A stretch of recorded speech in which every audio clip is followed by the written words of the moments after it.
Umalis si Alfred patungong ibang bansa para tuparin ang kanyang pangarap na maging doktor. Naiwan si Hilary na tanging kwintas at pangako ng nobyo ang kanyang pinangahawakan na balang araw, babalikan siya nito.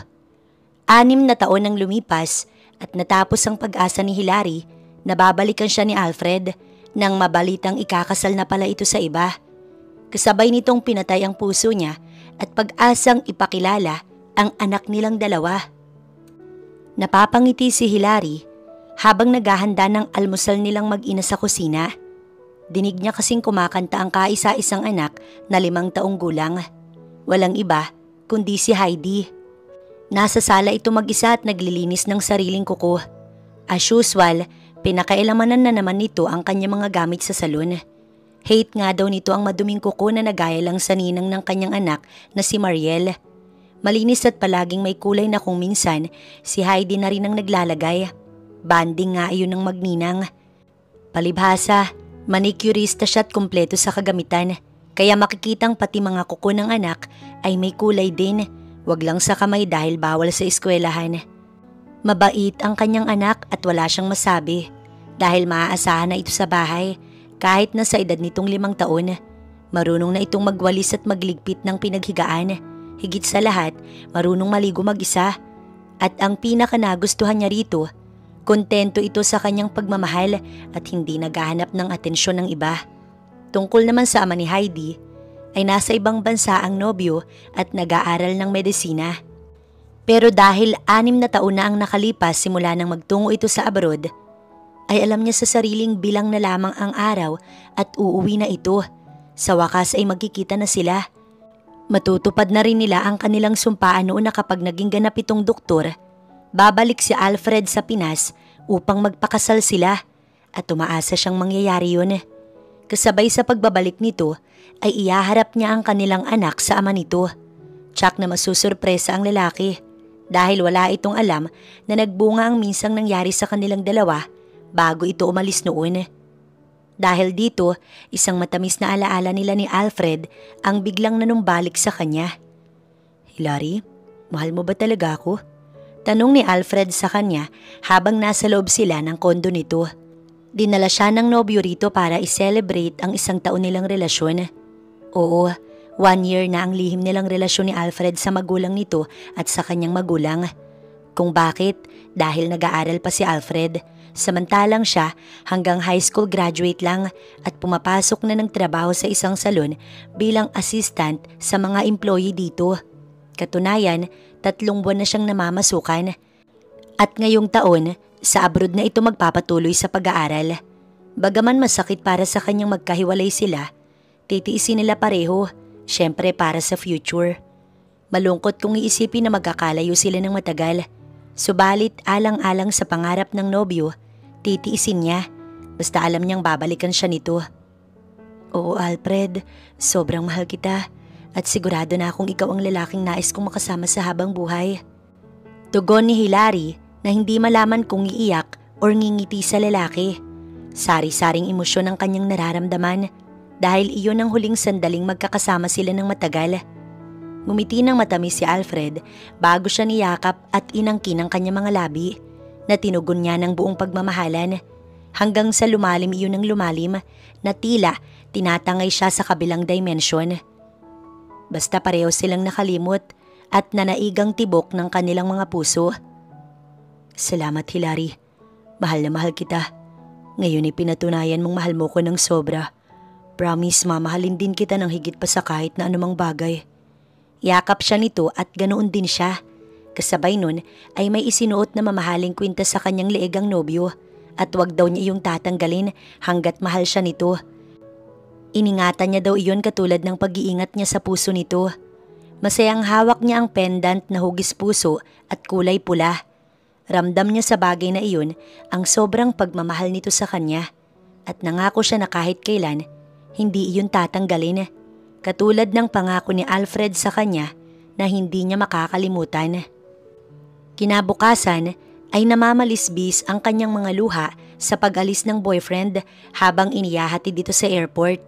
Hindi siya makalapit noon dahil naroon ang magulang ni Alfred, kaya pinagkasya na lang niya ang sariling panoorin ito papaalis.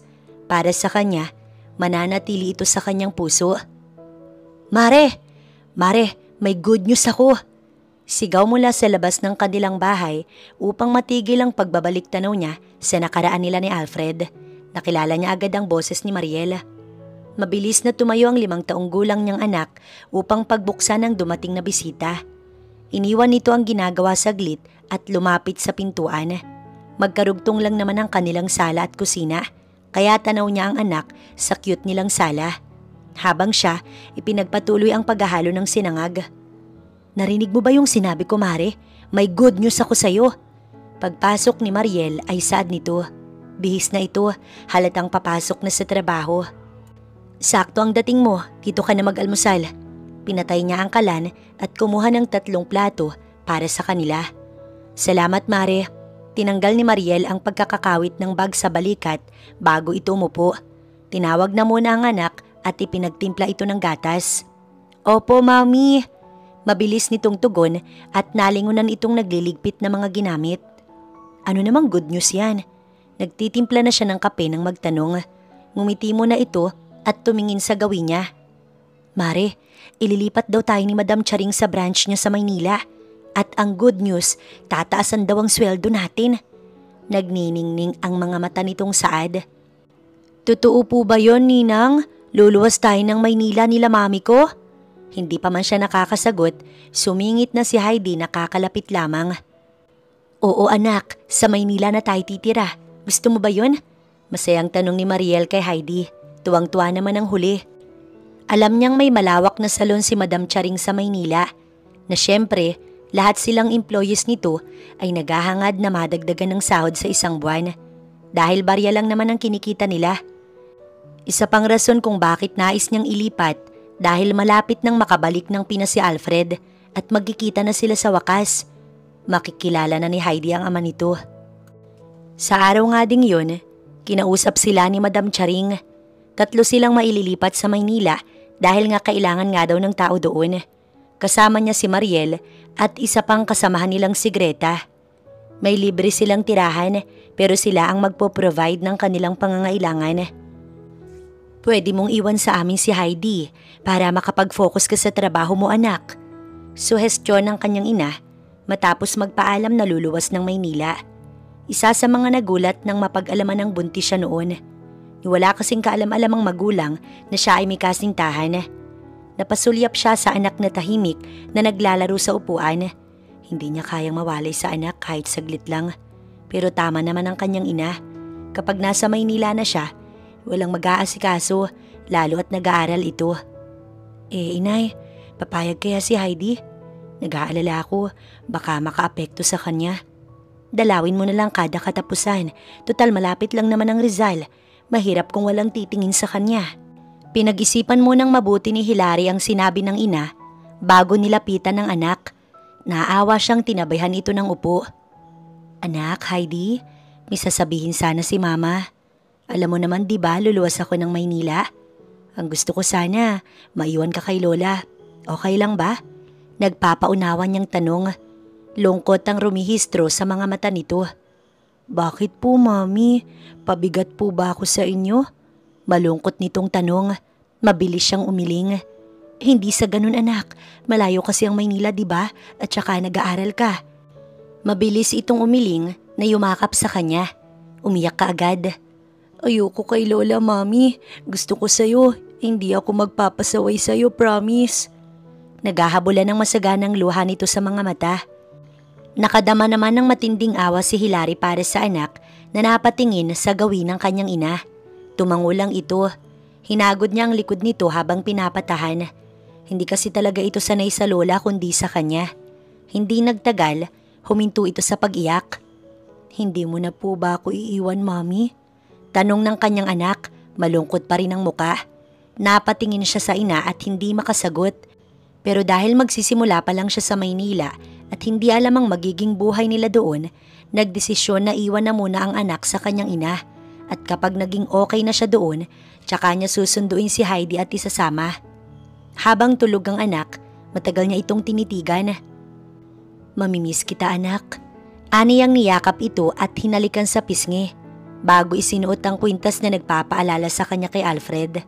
Kapag suot iyon ng anak, para na rin kasama silang dalawa nito. Lumabas na siya ng kwarto at nagpaalam sa ina. Anak, kung may pera kang maiiwan, kahit 3,000 lang, alam mo namang wala pang kita ang itay mo ngayon. Bago pa lang siya sa trabaho. Sinabi ko naman kasi sa'yo noon na sikapin mo munang makatulong sa amin. Pero ayan, dumagdag ka pa ng pagkakagastusan. May sama ang loob ng kanyang ina nang iyon ay sabihin. Nauunawaan niya ang ina dahil kahit naman siya, hindi inaasahang magbubunga ang nangyari sa kanila ni Alfred. Pero dapat, hindi na nito iyon pang hinayangan dahil nandyan na ang anak niya at napalaki niya sa kanyang pagsisikap. Hindi niya sinasabing walang ambag ang magulang niya, pero kahit buntis siya at malaki ang tiyan, ay kumakayod pa din siya. 3 buwan lang din matapos makapanganak, nagtrabaho siyang muli. Although ang kanyang ina ang nag-aalaga kay Heidi, pero siya naman ang gumagastos sa lahat ng kailangan sa bahay. Sige po inay, heto, magpapadala na lang ako kapag nakasahod. Huwag niyo sanang pabayaan si Heidi. Habang iniaabot ang 3,000 natitira sa kanyang wallet na sana i-pocket money niya, ay saad ni Hilary. Huwag mong alalahanin ng bata anak, ako na ang bahala dyan. Huwag mo rin kalilimutang magpadala sa katapusan ha, alam mo namang maraming gastusin dito. Habang ipinagtutulakan siya nitong palabas, ay wika ng kanyang ina. Tango na lamang ang naging sagot niya. Nag-aantay na rin ang kanyang mga kasamahan sa sasakyan ng jeep palabas sa kanilang lugar at sasakay pa ulit sila ng jeep pa Maynila. Tahimik siya sa biyahe habang iniisip ang anak sa magiging reaksyon nito pagkagising na wala siya. Naawa siya rito pero kailangan. Ayaw niyang mapabayaan ng kanyang anak. Okay na siguro dito, libre naman. Saad ni Greta habang inililibot ang mga mata sa maliit na espasyo ng kanilang titirahan pagdating nila sa Maynila. Iisa ang kwarto at may tigi-isang single bed. Sakto ang laki ng banyo, kusina at sala. Halatang luma ang bahay dahil kinakalawang na ang gate at sira ang hamba ng pinto sa kusina. Tila ba kayang puwersahin ng magnanakaw. Sa likurang bahagi naman ng bahay, may maliit na bodega, tambakan ng mga lumang gamit. Dahil walang nakatira, madumi ang paligid. Libre na ang tubig at ilaw. Ayon na rin kay Madam Charing, kaya kahit papaano, malaking tulong sa kanila. Sa pagkakaalam nila, for sale ang bahay na iyon at kailangan na lang ng renovation. Walking distance lang din ang salon kaya hindi na kailangang mamasahe.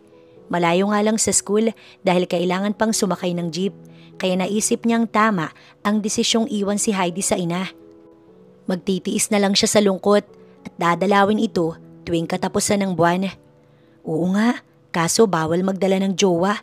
Sa liit ng kwarto, walang privacy. Sabi ni Greta na tumawa. May kasintahan kasi itong naiwan sa probinsya at balak na ring lumuwas ng Maynila para makasama ang nobya. Si Mariel naman ay single.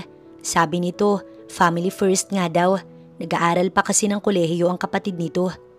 Kung si Jowa ang inaalala mo, maraming mutal dyan no? Pabiro ni Mariel nang sumagot. Nagtawanan pa ang dalawa habang siya nagsisimula ng maglinis ng bahay na kalaunan, tinulungan na siya ng dalawa. Inabot din sila ng 3 oras bago nawalisan at napunasan ng basa ang buong lugar. Tsaka sila nag-asikaso ng makakain. Dahil wala pang lutuan, bumili na muna sila sa labas ng makakain. Tsaka niya inasikaso ang mga damit na isinalansan sa loob ng kabinet. Pagpasok ni Greta sa kwarto, halatang may kausap ito sa cellphone. Isinenyas nitong si Madam Charing ang tumawag at tinatanong kung nakarating na sila. Dinig niyang panay ang yes ma'am ni Greta. Sunod na pumasok ay si Mariel. Wala silang pasok sa araw na iyon kaya hayahay. Bukas sabak na uli sa work. Nagkaayaan pa ang dalawa na lumabas ng bahay para bumili ng mga pangangailangan nila sa loob ng bahay. Tsak bukas, gagabihin sila ng uwi mula sa trabaho. Samantala sa araw ding iyon ay ang pagbabalik sa Pinas ni Alfred. Paglabas ng NAIA ay agad nakita ang kanyang sundo, si Alea, ang bunso niyang kapatid na nag-aaral na rin ng kolehiyo. Last year, nabalitaan niyang naghiwalay na ang kanyang mga magulang dahil sa pambababae ng kanyang ama at ang ina naman nag-asawa na rin ng iba kaya nag-decide si Alea na bumukod ng bahay sa kanilang mga magulang. At dahil hindi nito afford mag-rent ng bahay, binigyan niya ito ng karapatang tumira sa kanyang bahay. Wala na ring pakailam sa kanila ang magulang niya dahil may kanya-kanya na itong buhay. At ngayon sa pagbabalik niya ay may nakaatang na responsibilidad sa kapatid niya. Kalilimutan muna niya ang ipinangako sa kasintahan na magpapakasal sila pagbalik niya. Sa ngayon ay nais mo na itong makita. Pasensya ka na kuya kung magulo ang bahay ah. Hindi na kasi ako kumuha ng maid. Yung saving ko lang naman ang ginagamit ko sa school. Ayokong humingi isa man sa magulang natin. Nag-aalala si Alea pagpasok nila sa loob ng bahay. Nagmamadali nitong pinulot ang mga kalat na nakapatong sa maliit na mesa at dinala sa lababo. Hindi naman kalakihan ng bahay na iyon. Bungalow at may 3 kwarto. Talagang sinikap niyang makabili ng bahay habang nasa abroad dahil pag-uwi, dito niya ititira ang kanyang pinakamamahal na babae. Walang iba kundi si Hilary. Okay lang Alea, sa kwarto na muna ako, gusto ko magpahinga. Iniwan niya ang kapatid at nagtungo sa kwarto. Okay kuya, maghahanda ko ng pagkain tsaka kita tatawagin. Pahabol nitong sabi. Hindi niya na sinagot ang sinabi ng kapatid at inilibot ang paningin sa kabuuan ng silid na iyon habang ini-imagine ang muli nilang pagkikita ni Hilary. Miss na miss niya na ito. Hindi pa man nakakauwi, iisa ang hangad niya, ang makita ang babae. Bukas na bukas, uuwi siya ng Rizal para makipagkita sa kanyang mahal. Sa ngayon ay nais muna niyang magpahinga. Habang nakahiga at nakikipagtitigan sa kisame, ay nasa isip niya ang napakaraming plano para sa kanila ni Hilary. Mas lalo lamang niya itong namimiss hanggang sa tuluyang nakaidlip ang binata. Samantala, taliwas ang ipinangako ng ina ni Hilary sa babae na aalagaan ng maayos ang anak niya dahil naging malupit ito sa bata. Noon pa man, hindi na gusto ni Lorena ang pagbubuntis ng anak pero wala itong magawa. Dahil sa pagbubuntis ni Hilary ay nagkaroon ito ng malaking responsibilidad sa bata. Sa halip na sa kanila ibibigay ang lahat ng kinita nito ay nahati sa anak. Lola, pagod na po ako.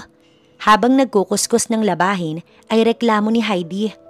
Wala ang lolo nito dahil nasa trabaho kaya walang kakampi ang bata. Tinakot din itong wag magsumbong sa kahit na sino dahil patutulugin ito sa labas ng bahay. Tapusin mo yan, kundi hindi kita pakakainin. Mainit ang ulo ko. Alam mo namang walang kwenta ang tatay mo. Pagkatapos niyang buntisin ang anak ko, iiwan niya na parang walang nangyari. Binigyan niya ng malaking responsibilidad ang anak ko. Galit ako sa ama mo kaya sa'yo ko ibinubunton. Sigaw ng ginang sa umiiyak na bata. Hindi po totoo yan. Mabait po ang daddy ko. Balang araw magkikita kami. Makikilala niya po ako. Palahaw ni Heidi sa lola.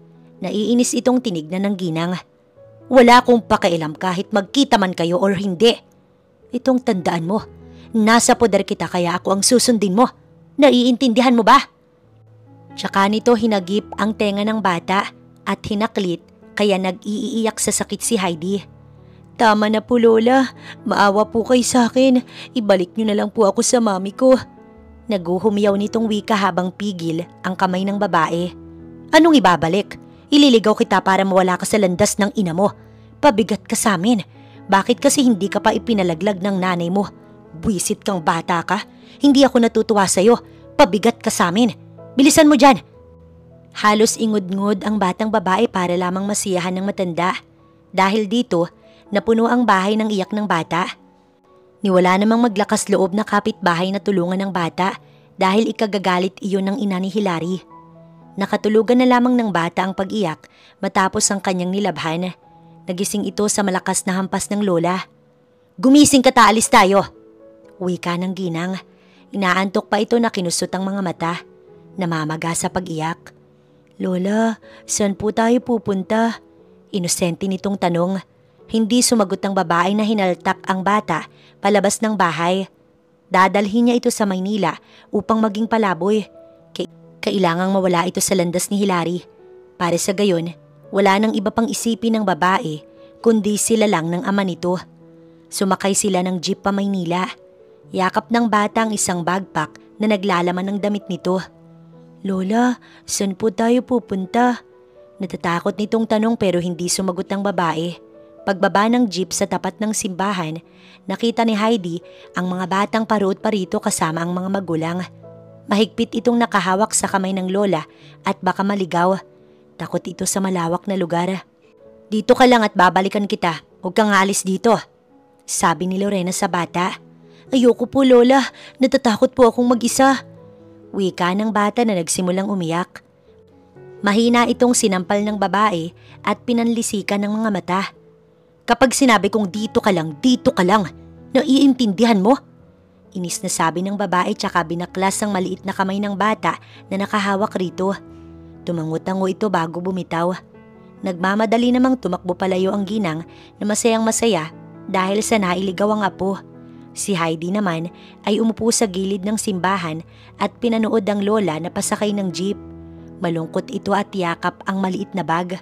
Sa loob ay may lamang damit at baong biskwit. May tubig na din. Ilang oras ang lumipas. Wala pa ang lola nito kaya nag-aalala na ang bata. Tumayo sa pagkakaupo at nagsimulang magtanong sa mga taong naroon. "Nakita niyo po ba yung lola ko?" Umiling ang tinanong at hindi gaanong pinansin ng bata. Lumapit ito sa isa pang ginang at tinanong kung nakita nito ang kanyang lola, subalit walang pumapansin kay Heidi. Kalat na ang gabi at umiiyak na ang bata dahil hindi ito binalikan ng matanda. Paunti-unti na rin ang mga tao sa simbahan. Ang mga natira doon ay ang mga palaboy na natutulog sa kalye. Nakaramdam na rin ng gutom ang bata, kaya kinain ito ang baong biskwit at tubig na nasa kanyang bag. Napagod na rin marahil ito sa kakaiyak, kaya huminto na lamang. Nang makaramdam ng pagod at antok, ay naghanap ito ng karton sa basurahan at katulad ng makikita sa gilid ng simbahan, pumwesto ito doon, nagsapin at humiga. Ginamit nitong una ng kanyang bag. "Mami, nasan ka na po? Miss na po kita," bulong ng bata na umiiyak at dahil malalim na ang gabi, nakaidlip na ito. Maya-maya, may mga batang pulubing lumapit kay Heidi at ninakaw ang bag nito habang ito ay natutulog. "Dahan-dahan lang, baka magising," saad ng isang bata at mahinang humagikgik. Kumilos ang isang bata at dahan-dahan ngang kinuha ang bag ni Heidi sa pag-aakalang may pera doon o di kaya ay pagkain. Ang mga batang iyon sanay sa lansangan at napabayaan na rin ng mga magulang. Walang kwenta, damit lang pala ang laman. Kakamot-kamot ng ulo ang isang bata na ibinato ang bag sa tabi ng natutulog na bata. "Ay, sayang." Hinaplos ng isang batang babae ang tiyan nito. Matutulog na ng gutom ang dalawa dahil walang pagkain. Minalas kasi ito sa pamamalimos at walang kinita. Malungkot si Heidi paggising kinabukasan na wala pa rin ang lola. Dalawang batang gusgusin ang nasumpungan niya na kanina pa inaantay na magising ang batang babae. Napabalikwas ito ng bangon at natakot sa mga batang nakatingin sa kanya. "Sino kayo?" Nahihintakotang tanong ni Heidi. Nagkatinginan ng dalawa. "Ito si Biloy, ako si Patpat," saad ng batang babae. Kulot ang buhok at nanlilimahid sa dumi ang damit. Wala ring sapin ng mga paa. "Ako naman si Heidi. Nawawala yung lola ko. Sabi niya babalikan ako dito pero hindi na siya bumalik." Palahaw na iyak ni Heidi. Inalo naman kaagad dito ni Patpat hanggang sa huminto sa pag-iyak. "Nasaan ang mga magulang ninyo?" Kalaunan ay tanong ni Heidi sa mga batang palaboy. "Wala na kaming magulang, kung saan-saan kami nagpapalipas ng gabi," sagot ni Biloy. "Magkapatid ba kayo?" Ulit pang tanong ng batang si Heidi na sinagot ng iling ni Patpat at Biloy. "Saan naman kayo kumakain?" Curious pa ring tanong ni Heidi na sa kalaunan nawala na ang lungkot sa mga mata nito nang sa pakiramdam niya nagkaroon ng kaibigan. "Makakakain ka kapag may naawa sa iyo at bibigyan ka ng pagkain. Kaya ikaw, dapat madumi ang suot mo dahil walang magbibigay sa iyo kung malinis ka," saad ni Patpat. May itinuro itong bata sa kalye na kumakatok sa bintana ng kotse. Pinanood naman iyon ni Heidi hanggang sa inabutan ng batang pulubi ng barya. Nang maisara ang bintana ng sasakyan, ay lumipat naman sa kabilang sasakyan ng bata at sa muli ay kumatok. Hindi lang mag-isa ng bata ang naroon dahil sa kabilang kanto ay mayroon pa. Ngayon lang naunawaan ni Heidi na maging kaisa ng mga ito para makakain. Nagbihis siya ng maduming damit at sadyang dinumihan ni Patpat ang kanyang muka bago sila na malimos. 2 oras ang lumipas, nakaipon sila ng tig sa 10 piso at ibinili nila ng pansit at pinagsaluhan. Kahit papaano, naitawid ng 3 ang gutom sa umagang iyon at manlilimos ulit para sa tanghalian. Samantala, habang kumakain ng mag-asawang Lorena at Delphine, panay naman ang lingon ng matanda sa kwarto. Wala ata si Heidi, parang hindi ko naririnig kahapon pa. Wika ng matanda. 2 araw na noon ang nakalipas matapos iligaw ni Lorena ang apo. Ay nako Delphine, maghapon niyang nakipaglaro sa mga kaibigan dyan sa kapitbahay at sa pagod hayon, maagang nakatulog. Huwag kang mag-alala, pinakain ko naman muna bago pinatulog. Wika ni Lorena. Tumango naman ang matanda at naniwala agad sa asawa. Aalis ako bukas ng umaga. Pinatawag ako ni Maring Melody at kaarawan ng bunso niya. May kaunting handaan, isasama ko na lamang si Heidi. Pagpapaalam ni Lorena pero ang totoo, nagsisinungaling ito dahil maglalaro ng bingo ang magkumare na matagal nang ginagawa ng ginang na walang kaalam-alam ang asawa na namamasukan lamang bilang karpentero at kung minsan sa talyer ng kumpare nitong si Dondon. Kung gaano kadiskarte ang lalaki, siya namang magaling magwaldas ng pera ang asawa nitong si Lorena. O sige, huwag kang magpapagabi at sa talyer ang schedule ko bukas. Alam mo naman kapag nasa talyer ako, kinabukasan pa ang uwi ko. Huwag mong pababayaan si Heidi. Pagpapaalala ng lalaki. Ano ka ba? Para naman akong bata na kailangan mong bilinan. Tamang-tama naman at nasa talyer ka bukas. Nasa nang kinita mo kanina? Bukas na lang ako magbibigay sa iyo pag sahod ko sa talyer. Dahil alam mo namang may utang pa tayong hinuhulugan kay Domeng. Nanlulumo nitong Saad. Heto na nga ba ang sinasabi ko eh. Kung sana yung anak mo hindi agad lumandi at nagkaanak, baka hindi tayo naghihirap ng ganito ngayon. Inis na wika ni Lorena. Masaya ako nagkaapo kaya okay lang sa akin. Ang mahalaga nakakaraos tayo. Sabi naman ni Delphine, bumuntong hininga naman ng ginang. O sige na. Tatawagan ko na lang si Hilary at baka may pera siya. Hindi pa naman kumakain ng kung anong ulam natin yung anak niya. Padaskol nitong Saad, napatingin sa asawa si Delphine. Di ba't 2 araw pa lang simula nang makaalis si Hilary? Kinsenas ang sahod niya. Ibig sabihin wala pa siyang pera. Tugon naman ng matandang lalaki. Aba Delphine, gawan niya ng paraan. Pwede naman siyang bumalik kung gugustuhin niya. Ako na nga tong nag-aalaga sa anak niya. Pagkatapos hindi siya magbibigay ng pera, hindi naman tama yon. Kuda ni Lorena na hindi kumibo ang asawa. Palibhasa wala itong kaalam-alam na may iniwang 3,000 si Hilary na ipinatalo lamang ni Lorena sa sugal. Nang makatulog si Delphine, ay tsaka tinawagan ni Lorena ang kanyang anak. Sa mga oras na yun, abala pa si Hilary sa mga customer kaya hindi nasagot ang tawag ng ina. Nag-iwan na lang ito ng mensahe na tawagan ng ginang kapag hindi na ito busy. Tumawag naman kaagad si Hilary nang mabasa ang text ng kanyang ina. Kinamusta niya lang ang anak na sa mga oras na yun ay tulog na. Halos maiyak na naman siya dahil sa pangungulila sa kanyang anak, subalit pinigilan niya ang kanyang sarili. Baka gustuhin niyang umuwi at kunin ito. Anak, ang sadya ko lang naman sa iyo ay pera. Ubos na kasi ang ibinigay mong 3,000. Kanina nga hindi kumain itong anak mo dahil gustong itlog ang ulam. Marami akong binayaran. Alam mo naman, problemadong wika ng babae.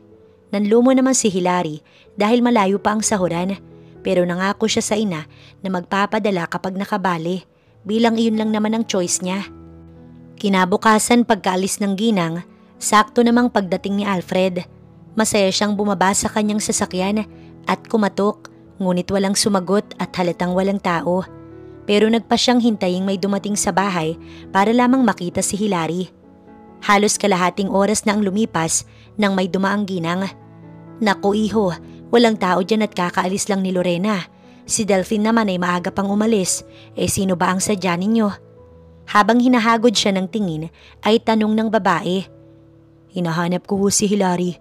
Galing ako sa pinapasukan niyang salon dati pero iba na ang may-ari at hindi siya kilala. May alam po ba kayo kung nasaan siya? Ang pagkakaalam ko, nailipat siya sa Maynila. Hindi ko lang alam ang address niya doon. Tugon ng mabait na ginang. Salamat ma'am. Sabi na lang ni Alfred na walang ibang pagpipilian kundi ang bumalik sa Maynila. Doon niya ito hahanapin. Ang kaso sa lawak ng Maynila. Hindi niya alam kung saan siya magsisimula. Pero hangad niyang mag-cross ang landas nilang dalawa para makasama na ito kaagad. Habang nagbabiyahe si Alfred pabalik ng Maynila, problemado siya kung saan nahagilapin si Hilary. Wala siyang contact number ng nobya. Ang tanging alam niya lang kung saan ito hahagilapin ay tanging sa bahay nito at sa salon. Hilary, magpakita ka sa akin. Bulong ni Alfred. Miss na miss niya na ang nobya. Gustong gusto niya itong makita. Maya-maya, nagring ang kanyang cellphone at si Althea ang tumatawag. Kuya, tulungan mo ko. May masamang tao dito sa bahay. Hinahanap si Daddy. Papatay nila si Daddy, kuya, please. Iyak ni Althea na halata namang takot. Nag-aalala naman si Alfred nang biglang putulin nito ang linya. Hello, Althea? Hello? Ngunit walang tugon at tuluyang naputol ang linya. Dahil dito, nagmamadaling pinaharurot ni Alfred ang kanyang sasakyan upang makauwi. Nagulat siya nang madatnang magulo ang kanyang bahay at may dalawang lalaking armado na para bang handang pumatay at isang babaeng naka-all black ang matapang na nakatayo. Habang si Althea nakaupo sa sofa na umiiyak, mabilis itong lumapit pagkakita sa kanya. Anong kailangan nyo? Baling niya sa mga ito at inilagay sa kanyang likuran ang takot na babae. Nasaan ang daddy ninyo? Malaki ang utang niya sa akin, pero anong ginagawa niya? Sa halip na kausapin ako tumingi ng dispensa, pinagtataguan niya ako. Akala niya siguro kaya niya akong takasan. Inis na sabi ng babaeng matapang at may dalang baril. Para itong asasin sa porma. Bumuntong hininga si Alfred. Bakit sabay-sabay naman yata ang problema niya? Akala niya pagbalik dito matiwasay silang magsasama ni Hilary. Pero taliwas ang nangyayari. Hindi niya alam kung nasaan ang nobya at heto't may panibagong problema. Okay, makikipag-cooperate kami magkapatid sa inyo. Once na nakita namin ang daddy ko, ako mismo magsasabi sa inyo. Kalmadong saad ni Alfred. Ngumisi ang babaeng may malaking muscle. Madali akong kausap. Sinenyasan nito ang isang tauhan upang kunin si Althea pero hinarang niya ang katawan niya. Hanggat hindi mo pa nakikita ang ama mo, sa amin muna ang kapatid mo. Para alam kong gagawa ka ng paraan para mahanap ang iyong ama. Klaro ba, Mr. Alfred Fuego? Nakangisi ang babae habang si Althea pumalaho ng iyak, takot na takot sa may hawak na lalaki. Kuya, ayokong sumama. Please, wag kang pumayag. Iyak ni Althea. Wag ang kapatid ko. Please, ako na lang. Inilapit ni Alfred ang sarili sa mga ito. Sinuyod siya ng tingin ng babae bago ngumisi. Why not? Sabi mo eh. Sinenyasan ng babae ang dalawang aso nito kaya patulak na binitiwan si Althea na takot pa rin. Sumunod ka sa akin. Mando sa kanya ng babae. Kuya, anong gagawin nila sa'yo? Habol ni Althea sa kanya. Huwag ka nang maraming tanong, Althea. Mga kriminal sila. Hanapin mo si Daddy at kontakin mo ko, okay? Kaya mo yan. Pabulong ni Alfred sa kapatid bago tuluyang tumalikod. Umiiyak pa rin si Althea na sinusundan ng iyak ang kapatid. Isinakay ito sa kotse ng mga masasamang tao. Madali niyang hinagilap ang cellphone at tinawagan ng kanyang ina upang humingi ng tulong. Natatakot siyang baka anong gawin sa kanyang kuya. Habang si Hilary, pagod sa maghapong trabaho sa araw na iyon. Gayunman, masaya siya dahil malaki magbigay ng tip ang kanyang mga naging customer. Talagang nagsisikap siya para sa kanyang anak. Miss na miss niya na ito at gusto nang makita pero titiisin na lang niya. Yang makausap hindi niya ginagawa, lalo't baka kapag nakausap ang anak, kunin niya ito. Hilary, kain tayo sa tambayan ni Manang Lusing. Diyan sa kanto, masarap daw dyan. Aya ni Greta paglabas nila ng trabaho. Pasado 8:00 na iyon ng gabi, kaya kapag ganitong oras, wala na silang time na magluto. At dahil na rin sa pagod, parang gusto na lang din niyang matulog pagdating sa bahay. Isama niyo ko, kanina pa nag-aalburuto tong mga bulati ko. Habol naman ni Mariel, panay ang pahid nito ng foundation sa muka. Si Greta ay abala sa cellphone nang bigla na lang tumili sa sobrang kilig. Walang yaka, nakakagulat ka naman. Asik ni Mariel. Kasi mga bakla, luluwas ng Maynila bukas ang labidab ko. Magkikita na kami. Sakto't matagal nang wala akong dilig. Nangingisay pa rin sa kilig ang babae. Siya naman ay napangiti. Naalala niya si Alfred. Mas malala pa siyang kiligin kay Greta kapag hindi kaharap ang nobyo. Kapag nasa tabi naman siya nito, tila ba hindi makabasag pinggan. Pino ang mga kilos pero sa loob niya, gustong kumawala ang matinding pananabik kapag sila ay nagkikita. Kaya naman, naiintindihan niya si Greta. Nakakabaliw talagang magmahal. Pagdating sa kainan, kanya-kanya silang order ng pagkain. Kanin at lumpiang sariwa lang ang order niya at ang dalawa naman, isang order ng bulalo na pinaghatian ng mga ito't nagkakahalaga ng 300 ang isang order. Masyadong mahal, kaya bilang nagtitipid naman siya para sa anak, nagtiyaga na lamang sa 15 pesos na lumpiang toge at isang kanin na 10 piso. Ang mahalagay makatawid ng gutom. Babawi na lang siya kapag sumahod at nakapagpadala sa ina, lalo't nanghihingi na naman ito ng pera. Ubos na raw ang 3,000 iniwan niya para kay Heidi. Grabing pagtitipid yan, Mari. Naka 800 kang tip kanina. Kala ko nga ililibre mo kami. Pabiro ni Mariel sa kanya habang nagsisimula na silang kumain. Oo nga, Mariel, palagay ko nagpapayaman itong si Hilary. Kulang pa nga to, Mari. Tumawag kasi si inay kanina, kailangan ng pera. Tugon niyang kumagat sa mainit-init pang lumpia. Hindi dahil against ako sa nanay mo, ha? Same naman tayong kumakayod ng pera para sa pamilya. Pero to think na may anak ka na, so dapat hindi ka na niya inuobligang magbigay ng pera sa kanya. Ako naman okay lang dahil still single.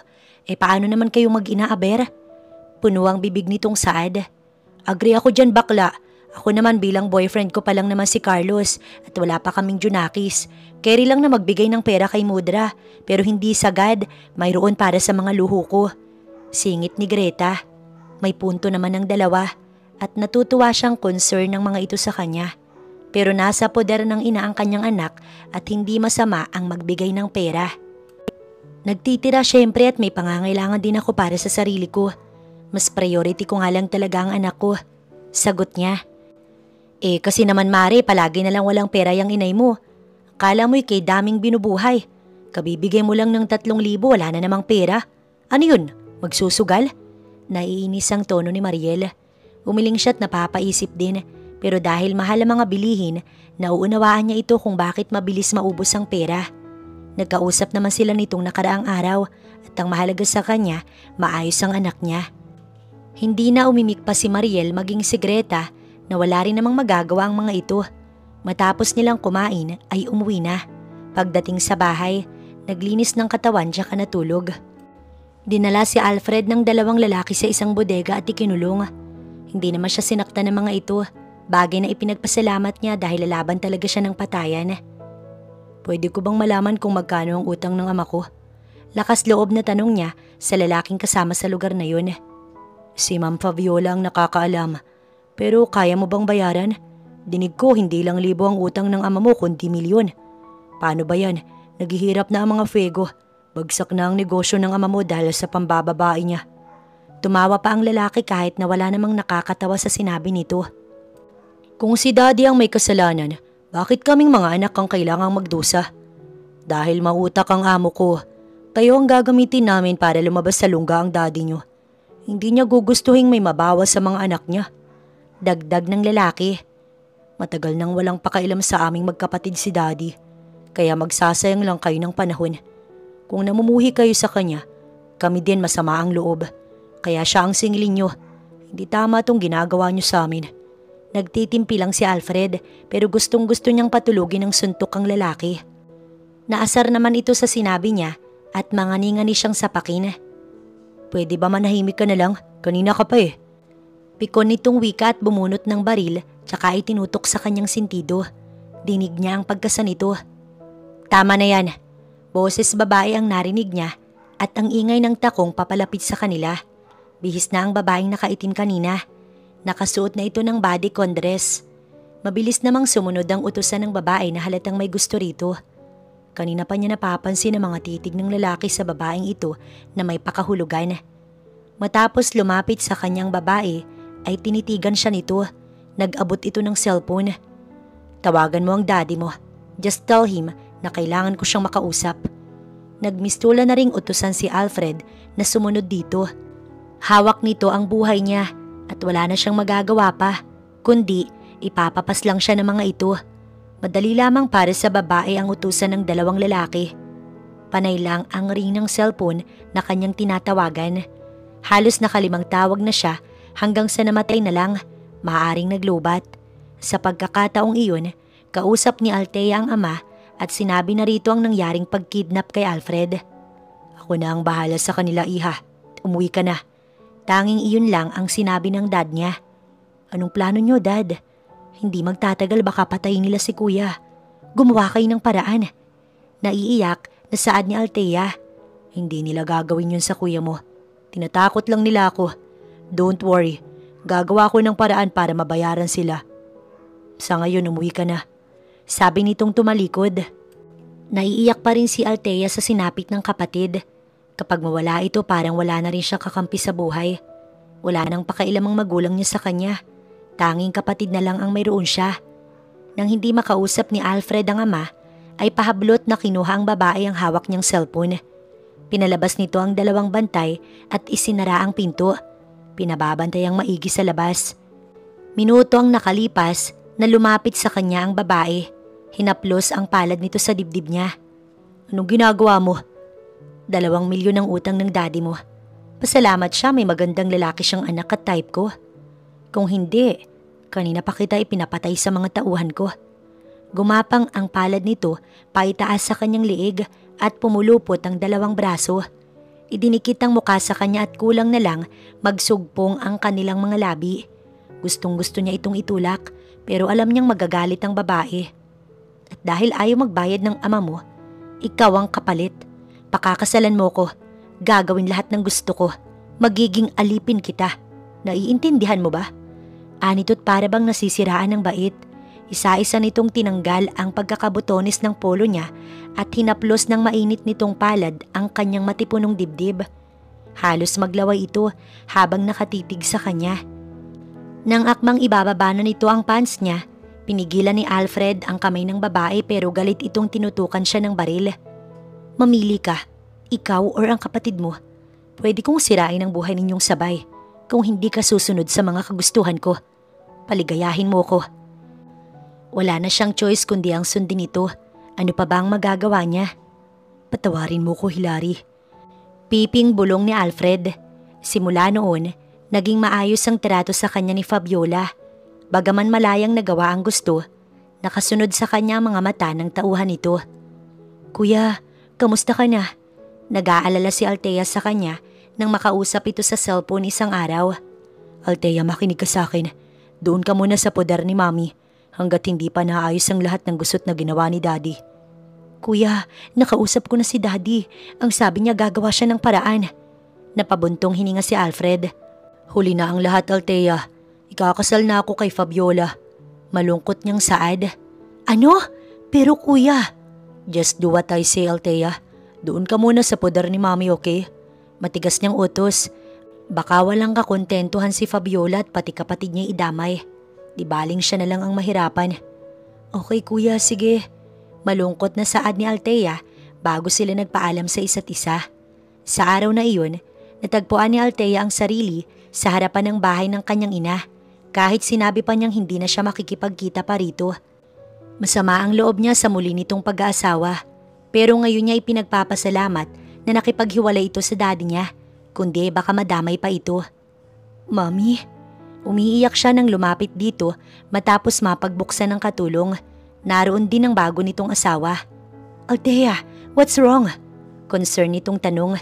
Ipinagtapat niya ang buong pangyayari dito at nangakong sasagipin ang kanyang kuya. Mayaman kasi ang napangasawa nito. Laking pasasalamat naman ni Althea na hindi nito kayang pabayaan ang isa pang anak kahit na nag-asawa na ito ng iba. Samantalang sa araw na iyon ay nasa ilalim ng initan si Heidi at namamalimos. Tagatak ang pawis at tinitiis ang masakit sa balat na sikat ng araw. Sumasabay ang masakit niyang tiyan dahil wala silang pagkain sa nagdaang gabi at natulog na lamang. Pero hilong-hilo na talaga siya at nagdilim na ang kanyang paningin. Bago nawala ng malay, nakita niya si Patpat na patakbo sa kanyang kinaroroonan at tinawag ang kanyang pangalan. Nagising na lamang siyang pinapaypayan ni Biloy. Anong nangyari? Mahina niyang tanong sa kaibigan. Heto, inumin mo. Nawalan ka kasi ng malay kanina habang namamalimos. Mabuti may naawat binigyan tayo ng tinapay at tubig. Hindi ka kasi sanay sa ganito kaya siguro nahimatay ka. Malungkot na wika ni Biloy na awang-awa sa kanya. Naiyak si Heidi dahil totoong hindi niya kinakaya ang init at gutom. Ilang araw nang nagtitiis ang bata. Marami na siyang katikati dahil sa dumi. Ang baho-baho na rin niya dahil wala silang ligo. Walang bihis at natutuyuan ng pawis. Biloy, hindi ko na kaya. Gusto ko nang umuwi sa amin. Mabuti pa ikaw may uuwian ka, pero kami wala. Nasaan ba ang bahay nyo? Pwede ka naming tulungan ni Patpat. Nalungkot si Heidi dahil hindi nito alam ang daan pabalik sa kanila, sa kanyang lola. Kumain ka muna nitong tinapay. Huwag ka na munang mag-isip. Tsaka tumahan ka na sa pag-iyak. Hindi nakakatulong yan.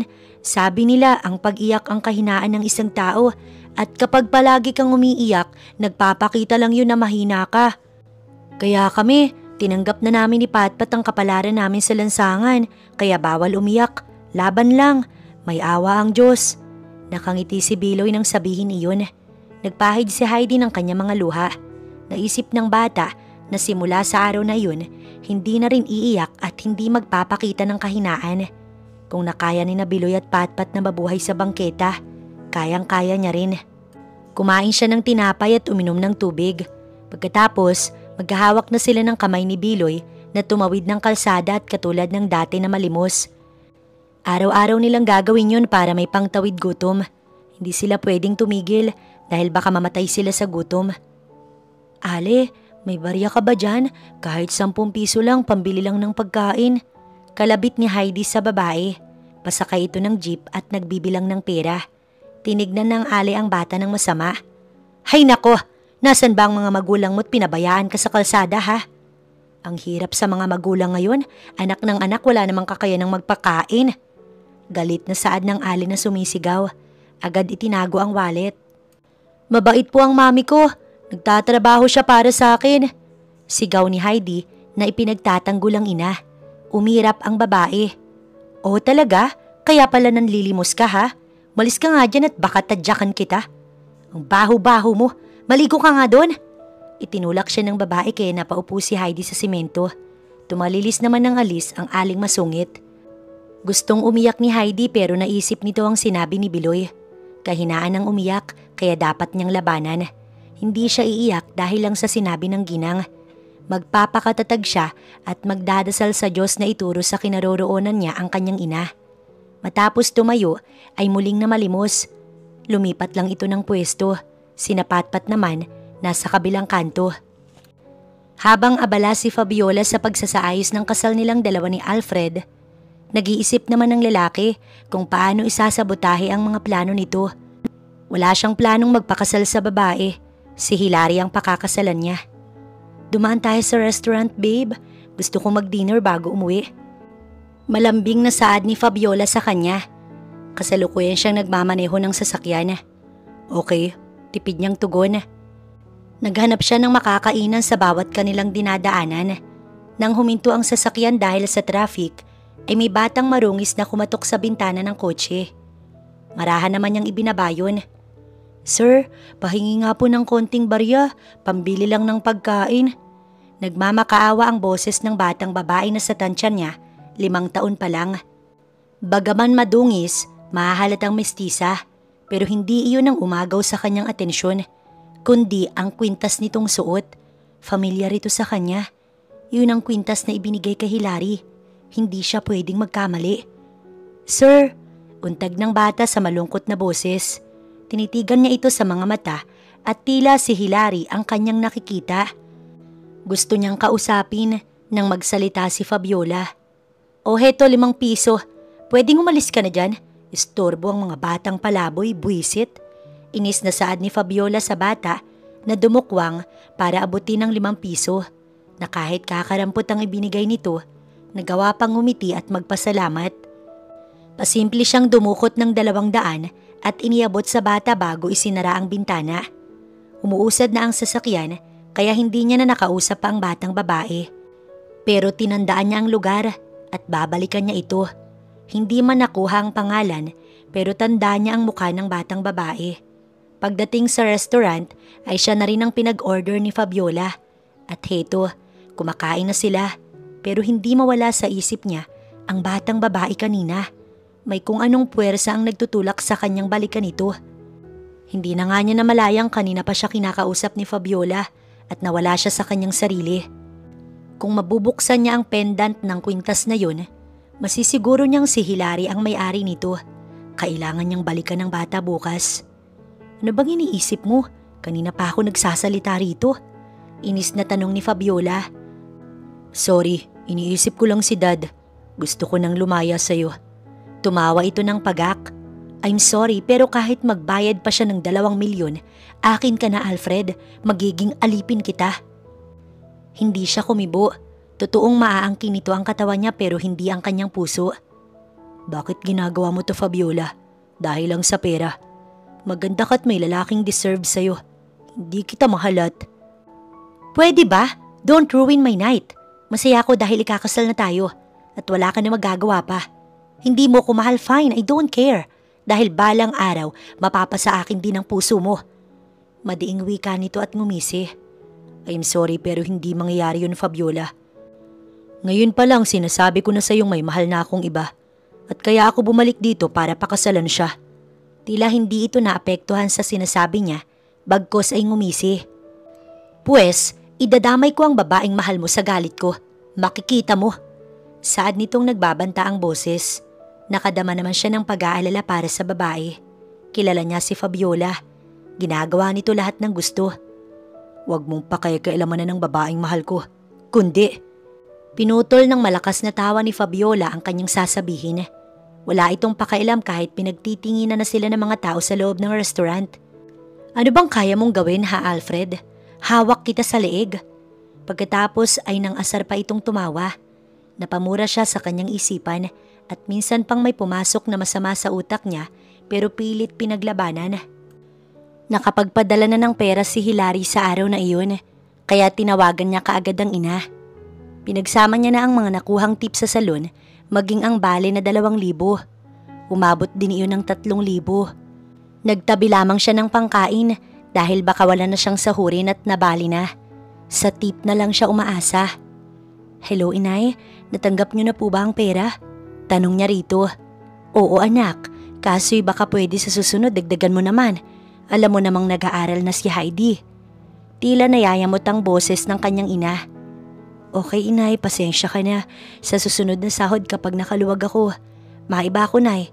Nasa ng anak ko at kakausapin ko naman. Namimiss ko na kasi.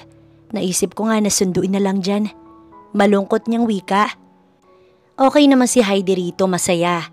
Nasa kapitbahay nga at naglalaro. Tsaka mo nakausapin at nagluluto ako. Hindi ko naman pwedeng iwan at baka masunog. Basta anak, dagdagan mo tong padala mo ha. Mag-iingat ka dyan. Teka lang inay. Ngunit tuluyan na nitong pinatay ang linya. Itinabi na lamang ang kanyang cellphone at ipinagpatuloy ang paglalaba. Wala siyang pasok ngayon kaya magagawa niya lahat ng gusto niyang gawin. Mamaya na lamang niya ulit tatawagan ng ina para makausap ang anak niya. Pasado 2:00 ng hapon, nakapagpahinga na rin sa wakas si Hilary. Tapos na ang 1 linggo niyang labahin at nakapaglinis na rin ang bahay. Mamaya na lang siya kakain sa labas kapag nagutom. Sina Mariel at Greta naman ay nag-mall. Hello inay, pwede bang makausap ang anak ko? Untag niya nang sagutin nito ang kanyang tawag. Namimiss niya na talaga si Heidi. Baka sa katapusan umuwi siya ng Rizal para makita ito. Naku anak, wala si Heidi at isinama ng itay mo sa palengke. Pinabili ko ng iilang gamit ng bata. Pagsisinungaling ni Lorena. Marami siyang naiisip na alibay kapag tumatawag si Hilary. Kaya hindi siya nag-aalala. Sige ho inay, tatawag ulit ako mamaya bago maghapunan. O sige anak. Ngumiti ang ginang, tsaka sinanyasan ng mga kalaro sa bingo na simulan na ang pagbubola na pansamantalang pinahinto kanina nang tumawag ang kanyang anak. O tuloy ang ligaya, sa letrang S, sinungaling. Sigaw ng babae at nagtawanan ng mga naroon na pinaringgan si Lorena. Pati ang babae tawang-tawa din. Pagkababa ng cellphone, ay inip na tumayo si Hilary sa higaan at nagtungo sa labas upang bumili ng cup noodles na kakainin. Walang kaalam-alamang dalaga na may lalaking sumunod dito. 2 araw nang tinitiktikan si Hilary sa salon para siguruhing ito nga ang babaeng pinapahanap ni Fabiola. Pagdating sa tindahan, lumapit ang isa kay Hilary. Ang isa ay naiwan sa sasakyan na nakamasid sa kasamahan. Miss Hilary Graciano, pagtawag ng lalaki para masigurong ito nga ang hinahanap. Napalingon naman si Hilary sa di kilalang lalaki na tumawag sa buo niyang pangalan. Nakatayo ito sa kanyang likuran. May kailangan po ba kayo? Magalang na tanong ni Hilary.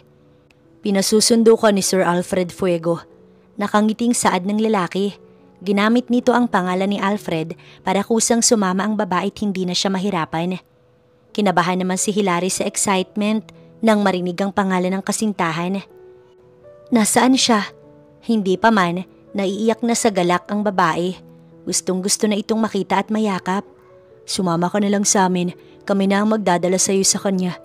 Wika nitong sinenyasan ng kasamahang may dalang sasakyan.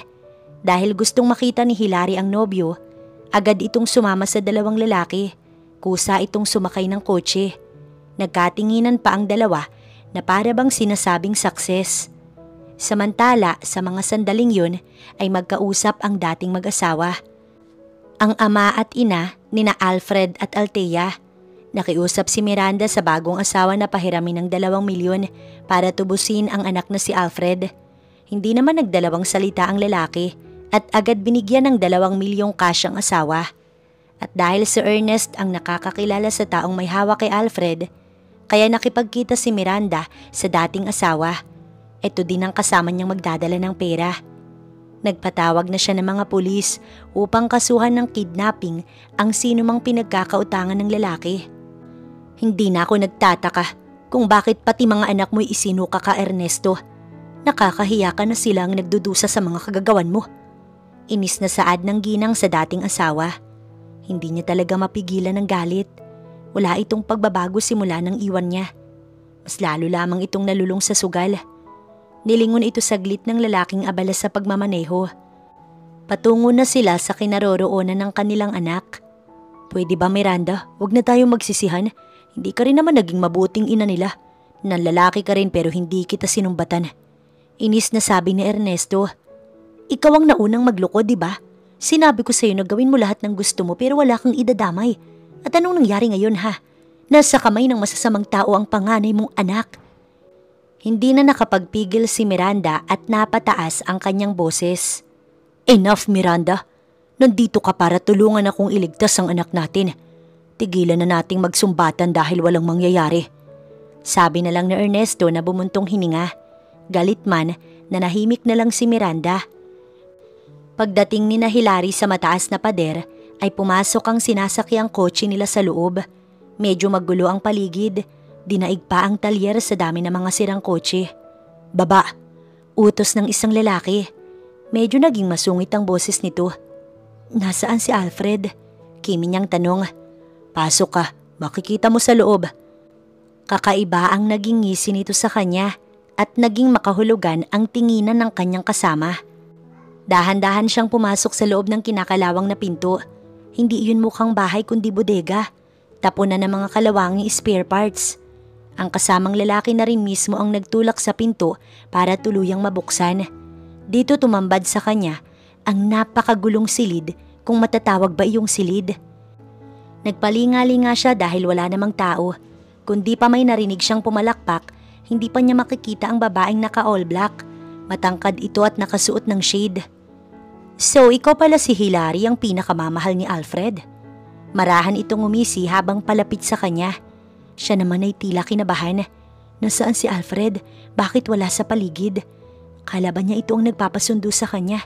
Sino ang babaeng ito? Maya-maya ay lumabas si Alfred sa kabilang bahagi ng kwarto.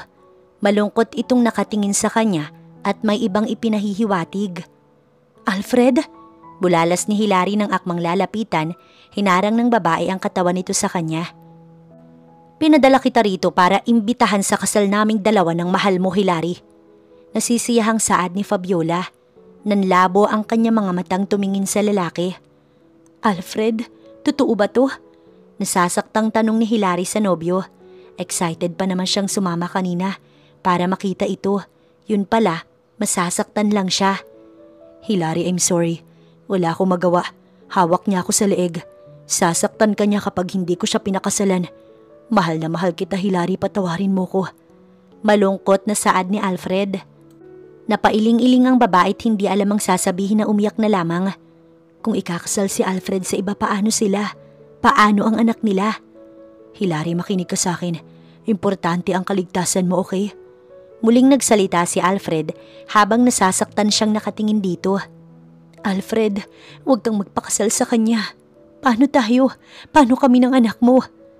Naiiyak na tanong ni Hilary.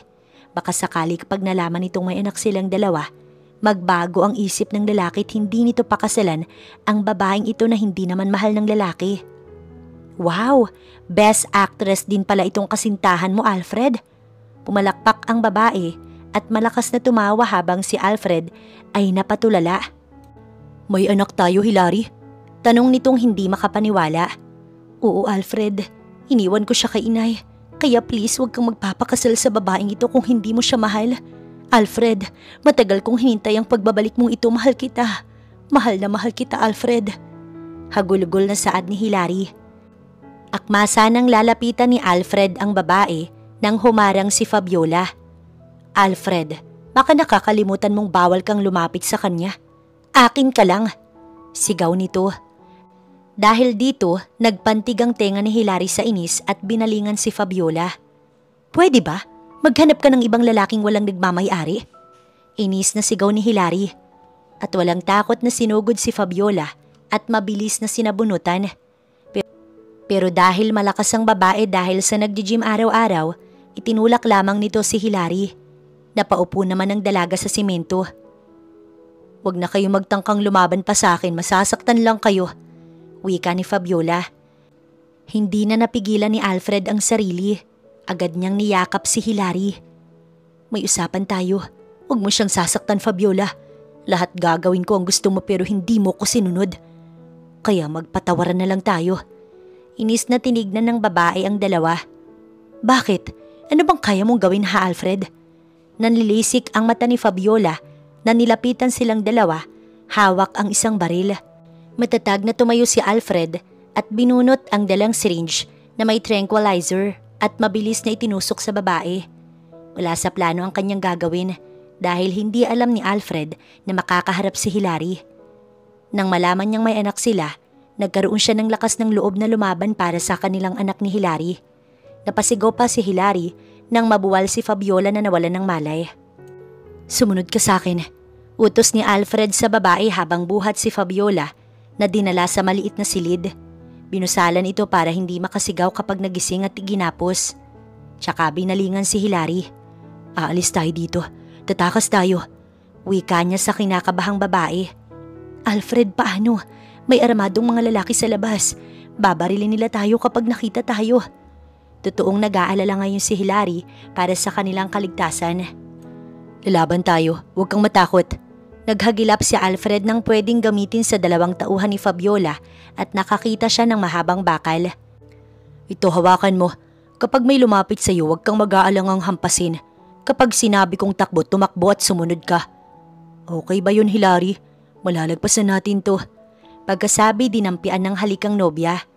Ngayong nakita na ito, ay hindi niya nahahayaan pang magkahiwalay silang muli kahit anong mangyari. Tumango-tango si Hilary at yumakap muna ng mahigpit sa lalaki bago malakas ang loob na hinawakan ng bakal na pamalo. Dahan-dahan namang binuksan ni Alfred ang pinto. Bumulaga sa kanila ang 2 tauhan ni Fabiola. Ang isa ay hinampas ni Hilary ng hawak na bakal.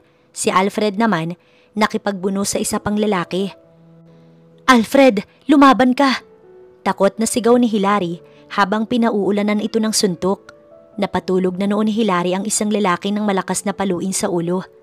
Nakahandusay na ito sa simento. Naawa pa siya at hindi ito tinuluyang patayin, basta gigil na gigil siyang pinaghahampas ito hanggang sa nawalan ng ulirat. Takbo ka na, Hilary, sigaw ni Alfred habang sinasalag ang bawat suntok ng kalaban. Ayoko, sigaw niyang natataranta. lalo at nakita niyang bumunot ng baril at itinutok sa nobyo.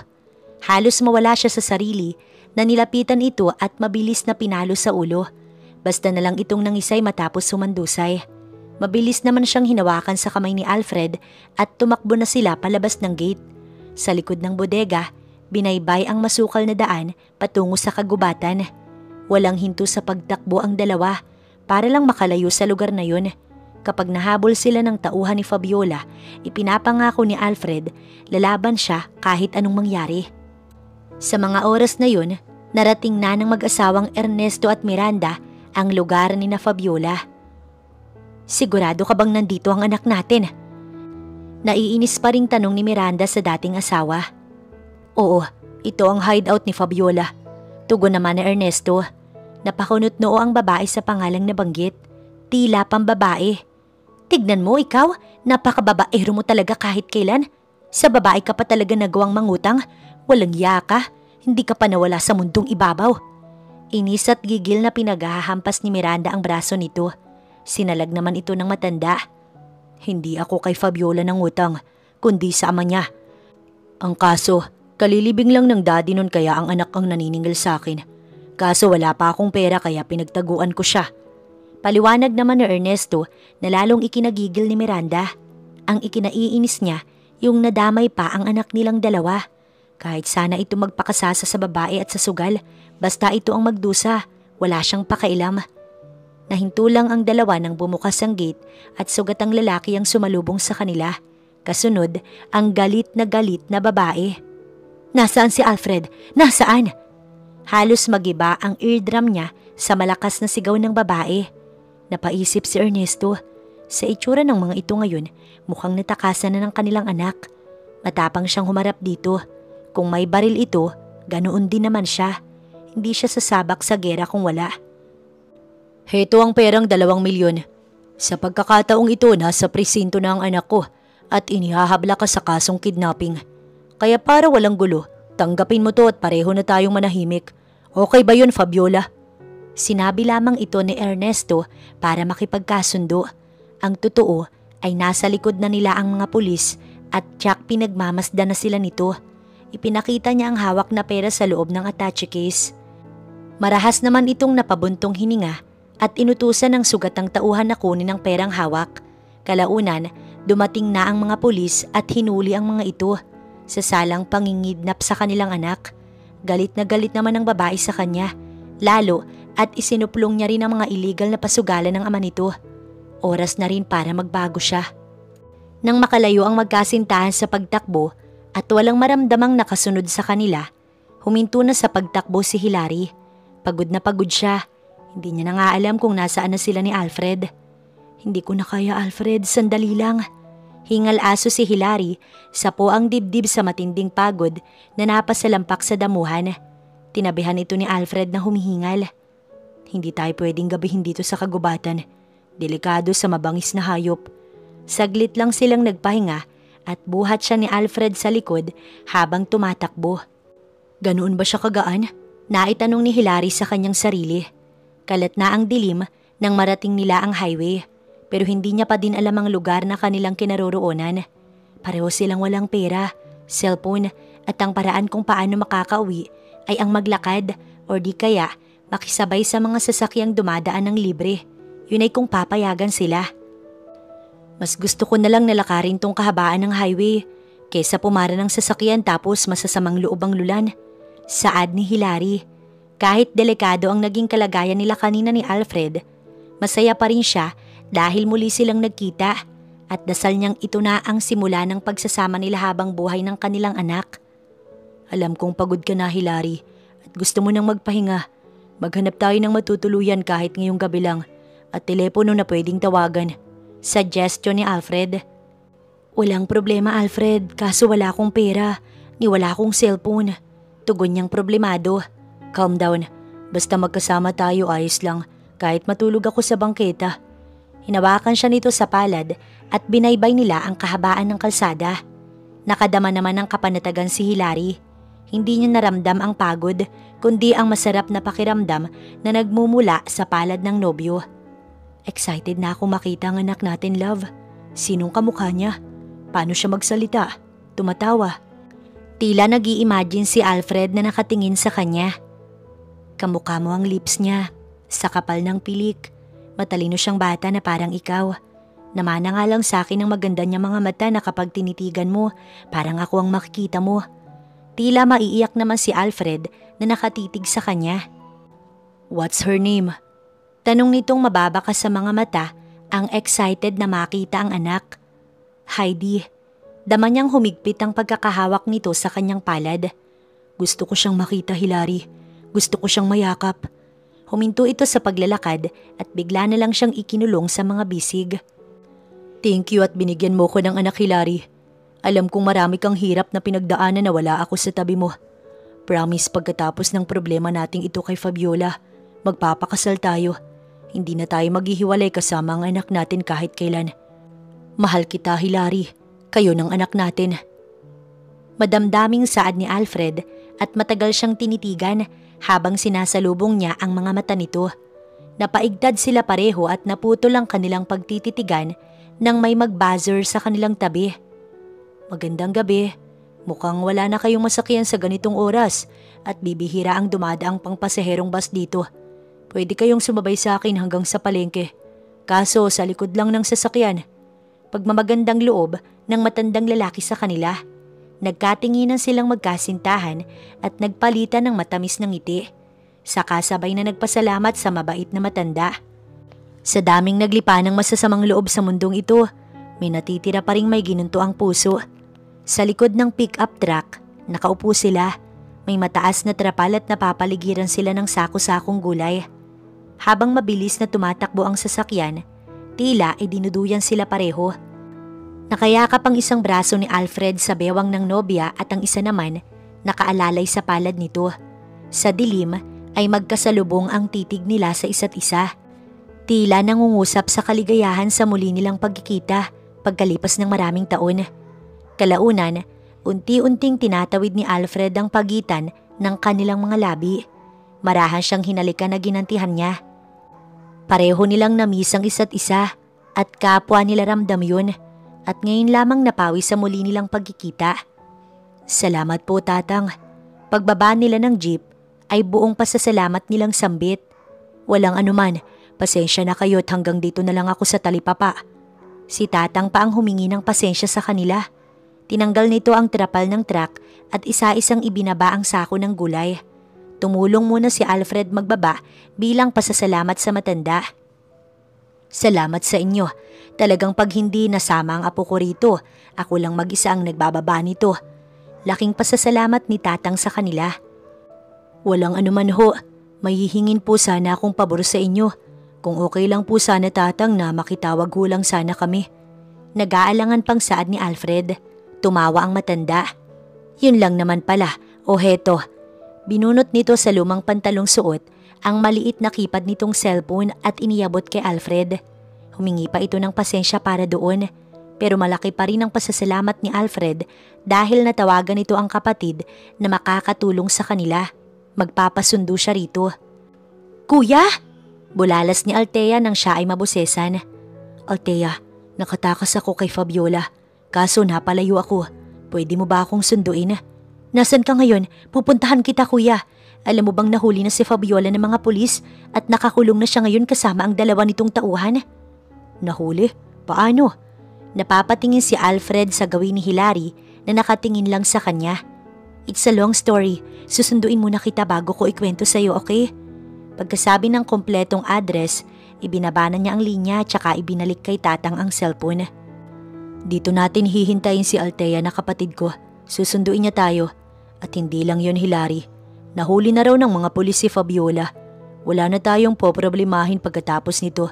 Uuwi tayong dalawa sa Rizal para makita ang anak natin. Masayang sabi ni Alfred. Naiiyak namang tumango si Hilary sa sobrang saya. Gabi na naman at naghahanda na ang batang si Heidi para matulog. Kumuha siya ng karton sa basurahan katulad ng nakagawian para gawing higaan. Kasama pa rin niya sina Biloy at Patpat na ngayon ay kanya ng best friend. Dito na sila mamumuhay na parang magkakapatid sa lansangan. Unti-unti, nasasanay ang bata sa realidad ng mundo. Kung dati umiiyak siya sa gutom at uhaw, Init at lamig, ngayon ay pilit nilalabanan katulad ng mga batang palaboy na hindi nawalan ng pag-asa sa buhay. Magkatabing nakahiga sa gilid ng simbahan ng 3 bata. Nagkukwentuhan bago dalawin ng antok. Alam nyo bukas, gusto ko fried chicken ng ulam. Wika ng munting tinig ni Heidi. Pakiramdam niya ay 1 taon na siyang hindi nakakakain ng fried chicken. Kanina habang namamalimos, napadaan siya sa Jollibee. Parang hindi mawala sa isip niya ang mabangong amoy nito. Humahagik-gik si Patpat at Biloy. Ako naman, gusto kong almusal bukas, spaghetti. Sawa na kasi ako araw-araw sa pansit. Segunda ni Patpat. Oo nga naman, basta ako, simple lang ang gusto kong almusal. Singit ni Biloy. Ano? Magkapanabay pang tanong ni na Patpat at Heidi. Ano pa? Di lechon. Napuno ng hagik-gikan sa kanilang pwesto. Sa tuwing gabi, ganito ang topic ng 3 bago matulog. Ang kakainin nila kinabukasan kahit na alam nilang madalas ay kahit tubig man lang ay wala pa. Nakakakain lamang sila ng masarap nang minsang may nagbigay kay Heidi ng 200. Ibinili nila iyon ng buong pritong manok na pinagsaluhan sa isang kainan. Sa kabila nito, hindi nila nakakalimutang maging masaya. Dahil nasa simbahan sila, alam ng 3 bata na palagi silang ginagabayan ng may kapal at hindi sila bibigyan ng sakit. Ilang sandali pa, tulog na ang 3 bata. Kinabukasan paggising ni na Heidi, pumasok muna sila sa loob ng simbahan. Nagdasal para sa matatag na maghapon nila sa kalye. Ayaw niya nang maulit pa ang nangyari sa kanya na nahimatay. Anong pinagdasal mo? Usisa ni Biloy paglabas ng mga ito sa simbahan. Na sana mahanap ako ng mami ko. Tugon ni Heidi. Huwag kang mag-alala, maririnig ni Papa Jesus ang dasal mo. Wika ni Patpat nang umiti kay Heidi na mangulap ang kanyang mga mata. Kahit sinabi niyang hindi na siya iiyak at magpapakatatag, hindi niya mapigilan. Sobrang miss niya na ang kanyang ina. Miss niya na ang pag-aalaga nito sa kanya. Sana hindi siya nito makalimutan. Pilit ngumiti si Heidi. Kayo, anong pinagdasal niyo? Tanong na lamang nito. Na may maawa sa atin at bigyan tayo ng pera tsaka pagkain at huwag magkakasakit syempre. Yun parati ang dasal ko kay Papa Jesus. Ani Patpat. Ako, iisa lang ang dasal ko sa araw-araw na may mag-ampon sa ating 3. Yung mayaman, may malaking bahay tsaka may kotse. Humagalpak ng tawa na sabi ni Biloy. Dahil dito, natawa si na Patpat at Heidi. Alam nyo, tara na, manglimos na tayo bago pa tayo magutom. Hinila na ni Patpat ang 2 patungong labasan upang magtrabaho. Masaya pang naghabulan ng 3 bata. Isinalaysay ni Althea sa kanila kung paanong nahuli ng mga pulis si Fabiola. Dahil pala sa mga magulang niya, humingi ng tulong si Althea sa ina para sa 2 milyon at noong araw na nakatakas sila, siya ring pagdating nito kasama ang mga pulis, saktong naroon pa sina Fabiola. Isinuplong ito ng ama, maging ang mga iligal nitong pasugalan, kaya ngayon nakapiit na sa bilangguan ng babae. Sayang lang na sa dami ng pera nito, hindi iyon nakakatulong sa kalagayan ng babae. Kahit papaano, nakahinga ng maluwag silang magkasintahan sa problemang kinasangkutan ng magulang. Nangako naman ng ama ni Alfred na iiwan ng bisyo bago pa maging huli ang lahat. At sa umagang iyon, pauwi na sina Alfred at Hilary patungong Rizal upang makita ng lalaki ang kanilang anak. Nagpaalam muna si Hilary sa kanyang trabaho na hindi muna papasok at nauunawaan naman siya ng tagapamahala ng salon. Hindi na lamang sinabi sa mga kasamahan ng nangyari kahapon. Sinabi niya lang na nakipagkita siya sa nobyo kaya kung todo kantsaw ang mga ito. Ipinakilala niya rin ang nobyo sa kanyang mga kasamahan. Siguro kung hindi ka lumipat ng Maynila nagkita tayo kaagad. Pinuntahan kasi kita sa dati mong pinapasukan. Habang abala sa pagmamaneho ay sabi ni Alfred. Ang alam namin, hindi ibebenta ni Madam Charing ang salon niya. Nagulat na lang kami na mapipirmi na yung trabaho namin sa Maynila. Pero ngayong nakita na kita mas pabor sa akin kasi malapit na ako sa'yo. Sagot naman ni Hilary. Hindi lang malapit Hilary, kundi sa bahay kayo titira ng anak ko. Gusto ko magkakasama na tayo at hindi ko nahahayaan pang malayo kayo ni Heidi. Hinawakan pa nito ang palad niya at pinisil. Ngumiti si Hilary. Hindi na rin magpapakipot. Kung anong nais ng nobyo, ito ang susundin niya. Salamat Alfred, kaso paano kung tumutulang magulang mo sa relasyon natin? Nag-aalalang tanong ni Hilary. Iyon pa rin ang kanyang kinatatakutan tulad noon, kaya nga lihim ang kanilang naging relasyon. Matapos kasi ang insidente kahapon, ay tanging kapatid pa lang ni Alfred ang nakakilala sa kanya. Umiling si Alfred. Sa tingin ko hindi na sila makikialam pa sa akin. Matagal na silang may kanya-kanyang pamilya. Napabuntong hiningang wika ni Alfred. Salamat naman kung ganun Alfred. Yun lang naman ang hiling ko, na makasama ka namin ni Heidi. Salamat at magkakaroon na yun ng katuparan. Ngumiti lamang si Alfred at nag-focus sa pagmamaneho upang makarating sa paroroonan. Excited na siyang makita ang anak niya. Pagdating nila sa bahay, saktong nagtatalo ang kanyang mga magulang. Hindi ako naniniwala sa mga alibay mo, Lorena. Nung una nasa kapitbahay lang. Kapag gabi na may natutulog na dahil pagod sa paglalaro. Sa araw sasabihin mong nasa kumari mo. Ngayon naman wala kang maisagot. Nasaan ba talaga ang apo ko? Galit na wika ng ama ni Hilary. Ang mga kapitbahay ay nagbubulong-bulungan. Pagbaba nila ng sasakyan, dinig ni Hilary ang nag-hysterical na boses ng kanyang ina. Ano naman kaya ang pinag-aawayan ng dalawa? Nagkatinginan pa sila ni Alfred. Siya ay biglang kinabahan at nagmamadaling pumasok sa loob ng bahay. Inay, Itay, anong nangyayari dito? Natigilan ang kanyang ina nang tumingin sa kanya. Nagpalipat-lipat ang tingin sa kanilang dalawa ni Alfred na tinakasan ng kulay ang sariling muka. Kalaunan, umiyak ang kanyang ina na lumapit kay Hilary. Anak, nawawala si Heidi. Kahapon dinala ko lang sa palengke nang bumitaw sa akin. Hindi ko napansin sa dami ng tao. Natakot akong sabihin sa iyo ang totoo at baka ikagalit mo. Hagulgol ng kanyang ina na ikinagimbal ng kanyang buong sistema. Kahapon pa nawawala ang anak ko? Paano niyo nagawang matulog na wala ang apo ninyo, inay? Bakit hindi niyo man lang hinanap? Maliit lang ang palengke, paanong nawala si Heidi? Maraming nakakakilala sa kanya rito. Ihahatid siya pauwi kung sakali man.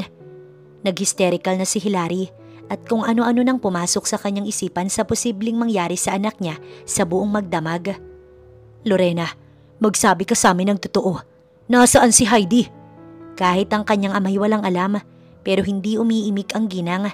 Pinangatawanan nitong naligaw ang bata. Hindi niya sasabihing iniwan ito sa kung saan at tsak kamumuhian siya ng anak niya.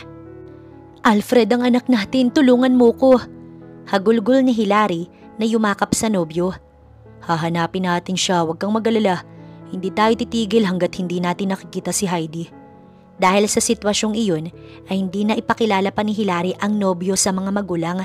Mas nangibabaw sa kanya ang pag-aalala para sa kanilang anak. Lumabas agad ang magkasintahan at sumakay na muli sa kotse upang puntahan sa palengke ang kanilang anak kung saan aksidenteng naiwala ng kanyang ina. Si Delphine naman ay nagtungo sa barangay upang i-report ang nawawalang apo. Makakatulong ang mga ito sa paghahanap sa kanilang lugar kung dito lang sa loob ng barangay nila nawala ang kanyang apo. Si Lorena ay kampanting umupo sa isang silya at nag-iisip ng gagawin. Kalaunan ay nagbihis. Babalikan niya ang kanyang apo kung saan ito iniwan at ibabalik sa bahay para hindi siya pagbintangan. Nagmamadali itong sumakay ng tricycle patungong sakayan ng jeep pa Maynila. Inabot ng hapon sa pagtatanong sina Hilary at Alfred sa palengke. Pero walang nakakita kay Heidi. Kahit na ang may-ari ng tindahan sa bungad na madalas nilang bilhan na si Aling Perla ay sinabing hindi naliligaw si Heidi sa palengke kasama ang lola. Kilala nito si Heidi kaya hindi maaaring magsinungaling si Aling Perla. Bukod pa doon, nasa tapat lang iyon ng sakayan at kilala rin ito ng kanyang anak kahit ang mga tricycle driver sa kanila ay nagpatunay na hindi nagpunta ang bata sa palengking yun. Dahil kung sakali man maiuwi ng mga ito ang bata. Naniniwala siya dahil kilala ni Heidi ang mga tricycle driver sa kanila. Nasaan ang anak niya? Sobrang alalang-alala na siya na kinuha ang wallet kung saan naroon ang larawan ng anak. Iyakap ito't hinalikan habang umiiyak dahil sa pag-aalala dito.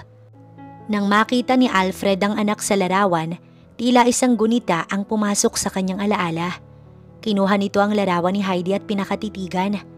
Kamukang kamuka ito ng batang kalye na namalimos sa kanya. Hindi siya maaaring magkamali. Alfred, Bakit? Nagtatakang tanong ni Hilary sa pagkakatulala nito.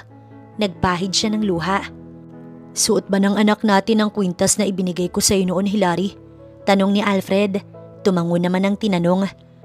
Oo, Alfred. Isinuot ko sa kanya bago ako lumuwas ng Maynila.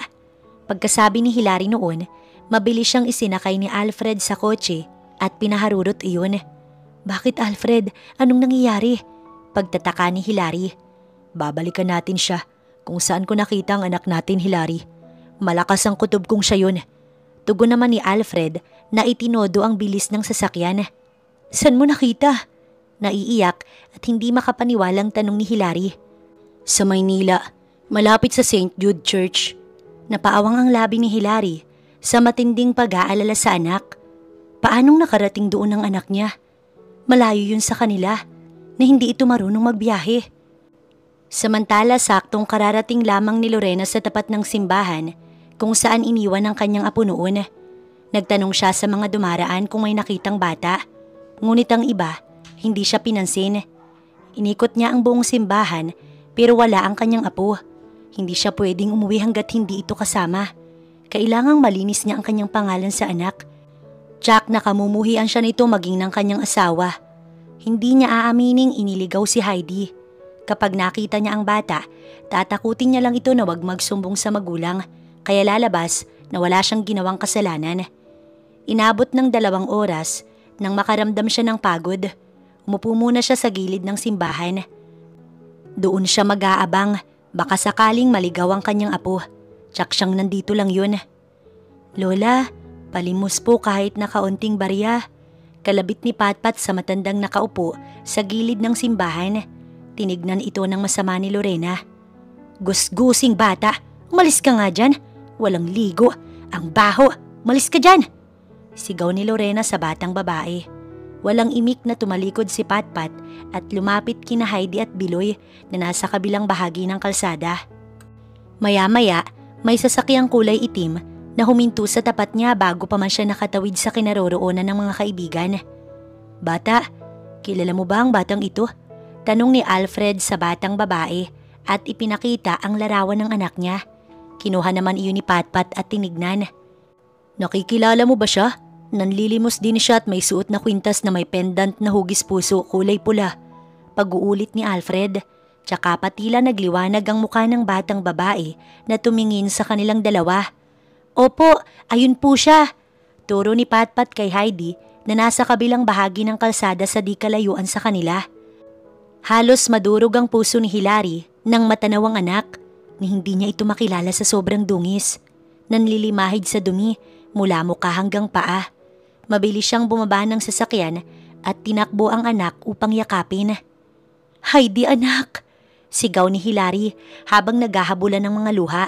Kasunod si Alfred na sobrang nag-aalala din para sa kanilang anak. Nang marinig ni Heidi ang pamilyar na boses ng kanyang ina, napalingon ito sa pinagmulan ng boses. Nabitiwan nito ang latang hawak na pinaglalagyan ng mga barya at umiiyak na tumakbo palapit sa ina upang yumakap.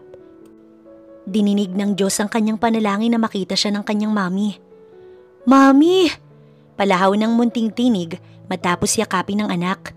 Diyos ko, anong nangyari sa iyo anak? Paanong nangyari to? Hagulgol ni Hilary na awang-awa sa anak. Si Alfred, yumakap din sa kanyang mag-ina na kapwa umiiyak. Mami, iniwan ako ni Lola. Hindi niya na po ako binalikan. Galit na galit po siya sa akin. Sinasaktan niya po ako. Takot na takot po ako, Mami. Ayoko na po dito. Huwag niyo na po ulit akong iiwan. Mahal ko po kayo. Habang pinaliliguan ni Hilary ang anak, paulit-ulit na umuukil-kil sa kanyang isipan ang sinabi ng anak niya. Paanong nagawa ng ina ang pagmalupitan ng bata? Anong kasalanan ng anak niya? Paulit-ulit niyang sinabo ng katawan ni Heidi na halos hindi na matanggal sa balat ng bata ang matinding dumi. Dikit na dikit sa balat nito ang mga dumi at nagkagalis ang anak niya. May mga kagat ng lamok o langgam na nagpantal sa balat ng anak. Iningatan niya ito simulat sa pool kaya hindi makapaniwala si Hilary na ganito ang sasapitin ng anak niya. Matapos maligo ng 3 bata, pinakain nila ito ni Alfred. Mahahalatang gutom na gutom ang mga ito maging si Heidi. Pagkatapos ay nakatulog ng mahimbing sina Heidi, Patpat at Biloy. Isinama na nilang magkasintahan ng dalawang bata na naging kaibigan ni Heidi sa lansangan dahil na rin sa pagmamakaawa ng kanilang anak. Kaya napagpasyahan nila ni Alfred na mag-apply for legal adoption para sa dalawang bata kung totoong wala nang ang kamag-anak pa at magulang ang dalawa. Patuloy pa ring umiiyak si Hilary na pinagmamasdan ng natutulog na anak. Hindi niya ma-imagine na sa murang edad nito, naranasan ang kalupitang ito mula sa lola pa mismo.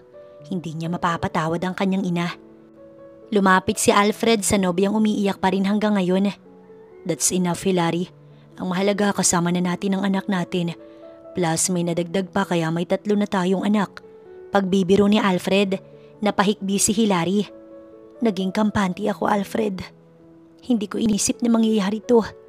Kasalanan ko ang lahat dahil nagtiwala ko kay inay. Mali na iniwan ko siya. Hindi sana nangyari to.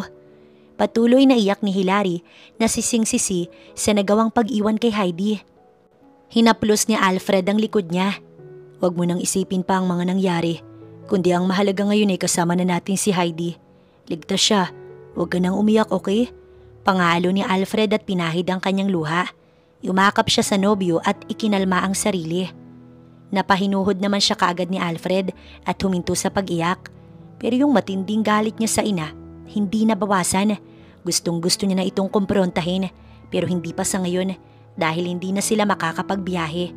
Lalo at tulog na ang mga bata. Nasa bahay sila ngayon ng nobyo. Matapos maghapunan, nagpahinga na rin silang magkasintahan. Kinabukasan, maagang bumangon si Hilary upang makapaghanda ng almusal nila at ng mga bata. Naghanap na sila ng mag-aalaga sa 3 dahil hindi niya isasama si Heidi kapag binalikan ng kanyang ina. Wala na siyang balak pang ipakita sa kanyang ina ang apo nito. Magtutuos silang dalawa sa ginawa nito kay Heidi. Good morning, Ate Hilary. Aga-aga mo ah. Bati sa kanya ni Althea. Ngumiti siya. Naka-uniform na ito na tila papasok sa school. Good morning din. Kumain ka muna bago umalis. Ani ang naghain agad, sakto at siya'y nakaluto na. Salamat, Ate Hilary. Mukhang mai-spoiled ako na to ah. Nakangiti na itong umupo sa harap ng mesa. Salamat nga pala sa pagtanggap mo sa akin para sa kuya mo. Alanganin niyang saad kay Althea. Bakit naman hindi? Masaya nga ako dahil may makakasama na kami rito ni kuya. Plus may mga bata pa. Tsaka alam mo ba, Ate Hilary, noong naghiwalay si mami at daddy, sobrang lungkot ko. Malayo si kuya kaya pakiramdam ko, nag-iisa ako sa buhay. Madrama nitong wika. Kaya salamat din, ate. Pagkuway magana na itong kumain. Wow, ang aga ng mahal ko ah. Good morning. Tsaka palang lumabas si Alfred mula sa kwarto, nabasa ang buhok, tila kakatapos lang maligo. Lumapit ito sa kanya at hinalikan siya sa labi. Hi kuya, good morning. Nga pala magpapaalam ako sa'yo. May field trip kasi kami, baka bukas pa ako makauwi. Ayos lang ba? Bakit hindi, basta mag-iingat ka ha. Masayang tumayo si Althea at yumakap sa kuya at pinugpog ito ng halik habang nagpapasalamat. May baon ka bang pera? Tanong ni Alfred. Yes kuya, binigyan ako ni mami ng allowance, good for 5 months. Nagmamalaki pa nitong kinuha ang card mula sa kanyang bag. Masayang pinagmamasdan ni Hilary ang dalawang magkapatid. Halatang magkasundo at si Alfred naman ay napakabuting kuya. Very supportive. Matapos kumain, agad nagpaalam sa kanila si Althea. Habang tulog pa ang mga bata, naglinis muna si Hilary ng bahay. Mukhang bumabawi ang kanilang anak sa tulog, maging ang dalawang bata dahil alas 8 nang nagising ang mga ito. Hindi pa nga makapaniwala nang makita siya at sa muli yumakap ng mahigpit sa kanya. Mami, hindi mo na po ba ako iiwan? Paos ang boses nitong tanong. Hindi na kailanman anak, kami ni Daddy hindi ka na namin iiwan. Lumapit si Alfred at niyakap silang dalawa. Kahapon nakalimutan na lang din niya na ipakilala si Alfred dahil kapwa sila umiiyak. Napalingap ito at tumingin sa lalaking nakayakap. May daddy na po ako? Namimilog ang mga mata sa tuwa. Pinipilit wag umiyak. Si Patpat at Biloy naman, masayang pinanonood ang eksenang iyon. Yes baby, ako ang daddy mo. Simula ngayon magkakasama na tayo ni na mami. Sina Patpat at Biloy. Baling ni Alfred sa dalawang batang tahimik lang pero nakangiti. Nagkatinginan pa ang mga ito at nagpalitan ng ngiti. Ngayon ay may pamilya na rin sila, hindi na mamamalimos sa bangketa. Tuwang-tuwa naman si Heidi sa narinig at yumakap ng mahigpit sa daddy. Kahit anong pangako niya sa kanyang sarili na wag iiyak dahil kaduwagan iyon, napaiyak pa rin siya sa swerteng dumating sa kanya. Kompleto na ang kanyang pamilya, katulad ng ipinagdadasal nilang tatlong magkakaibigan. Kaya silang lahat masayang masaya. 3 araw pa ang lumipas bago dumating ang 2 maid na mag-aalaga sa kanilang anak. Tsaka pa sila umalis ni Alfred upang puntahan ang kanyang ina. Inay? Inay! Malakas na tawag ni Hilary sa ina pagpasok pa lamang ng bahay. Nagpupuyos ang kanyang kalooban at umuusok ang ilong sa matinding galit. Kasunod niya si Alfred na tahimik lamang. Hindi pa man niya nararating ang bahay, alam niya agad ang sasabihin rito. Anak, kamusta? Nakita mo ba si Heidi? Bungad ng kanyang ama sa nag-aalalang boses. Oo, itay. Kaya pala wala si Heidi dahil iniligaw siya ni inay sa Maynila. Iniwan niya si Heidi para ano? Naging palaboy ang anak ko. Namamalimos para may makain, walang matulugan. Anong kasalanan ng anak ko para gawin niya kay Heidi to? Nanggagalaiti si Hilary sa galit. Humihingal ito at parang kakapusin ng hininga. Napamulagat ang kanyang ama na wala ring alam sa nangyari. Wala ang inay mo, anak. Hindi na siya bumalik simula ng araw na umuwi kayo dito. Nagilty siguro sa ginawa niya at natakot sa'yo. Malungkot na saad ng kanyang ama. Natigilan si Hilary. Alam niyang sinadya ng kanyang ina na hindi na magpakita pa sa kanya. Dahil alam nitong sagad ang galit niya at walang kapatawaran ang ginawa nito kay Heidi. Makita man niya ito or hindi, galit pa rin siya rito. Hindi niya mapapatawad ang kanyang ina sa ginawa nito sa anak niya. Kinamumuhuyan niya ito ng sobra. Kapag bumalik siya, itay, tawagan niyo ho ako. Gusto ko siyang kumprontahin. Gusto ko siyang kausapin. At alamin kung anong kasalanan ng anak ko. Kung bakit niya nagawa ito sa sarili niyang apo. Gigil pa rin si Hilary. Huwag kang mag-alala, anak. Ako man ay hinahanap siya. Alam kong babalik si Lorena dahil wala naman siyang mapupuntahan. Nalulungkot pa ring saad ng kanyang itay. Nagpaalam din kaagad sina Hilary at Alfred sa ama matapos ipakilala ang nobyo. Nag-iwan na rin siya ng pera panggastos nito. Sa biyahe ay tahimik si Hilary na nag-iisip kung saan maaaring magpunta ang kanyang ina. Pero wala siyang ideya kung saan. Wala siyang kilalang kaibigan nito na pwedeng pagtaguan. Sa ginawa ng ina, nagpapatunay lamang na guilty ito. Kung ganun ay wala na rin siyang pakialam rito. Kalilimutan niyang may ina siya. 5 buwan nang lumipas na ikasal na sila ni Alfred. Kasalukuyan na itong nagtatrabaho ngayon sa isang pribadong hospital bilang doktor. Isa yun sa requirements para sa adoption. Kailangan may kakayahan silang bumuhay ng pamilya at stable na trabaho.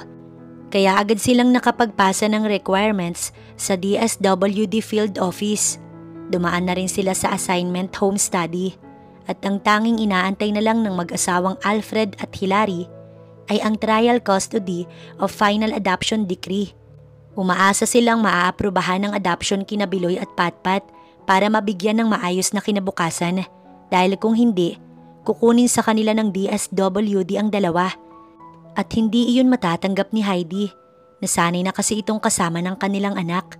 Kapag naaprubahan naman, ay pabibinyagan nila at isusunod sa apelyido ng asawa at papasok na sa eskwelahan ng 3 bata.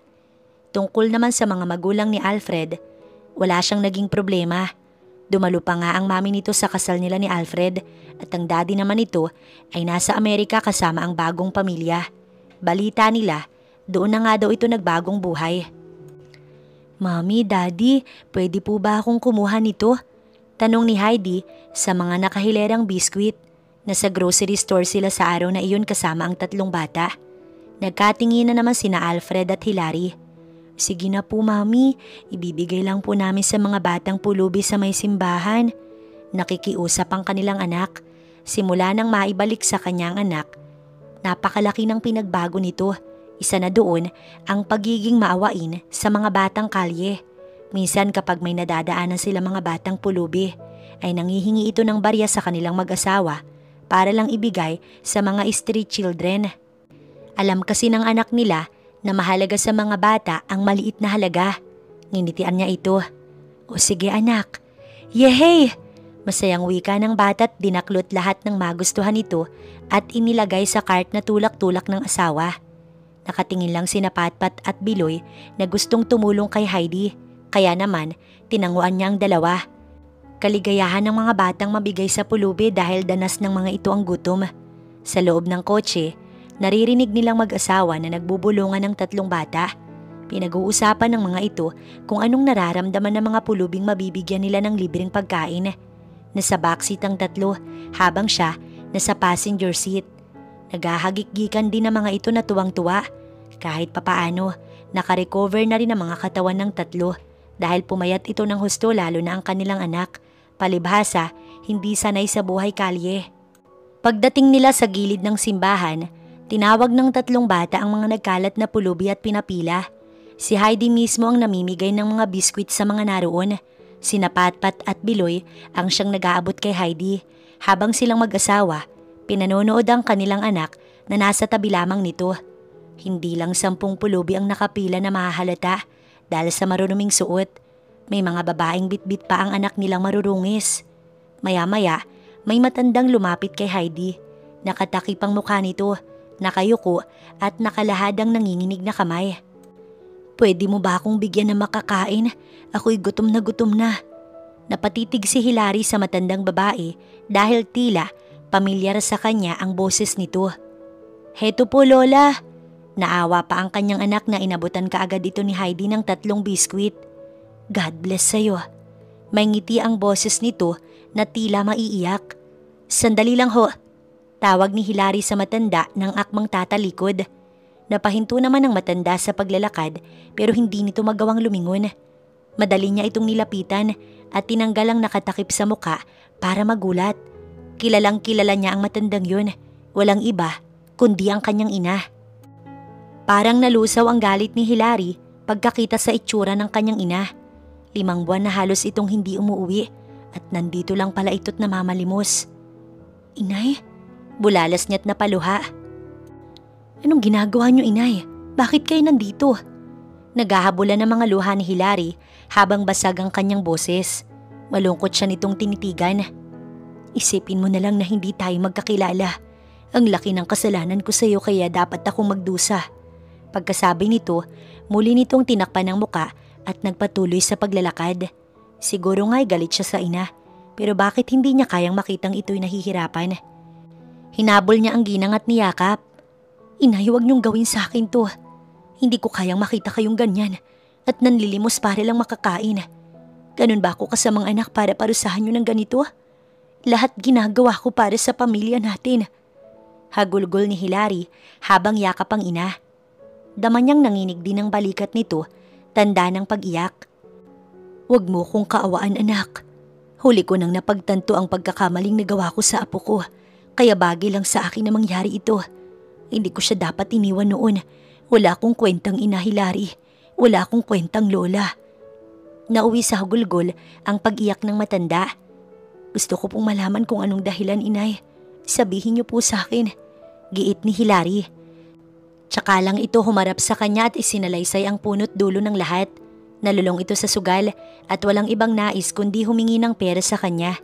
At dahil kay Heidi, alam nitong hindi niya maibibigay ang lahat kaya ang nais ng kanyang ina, mawala ang kanyang anak. Pero ngayon ay pinagsisisihan na nito lahat at nagpa siyang wag nang umuwi.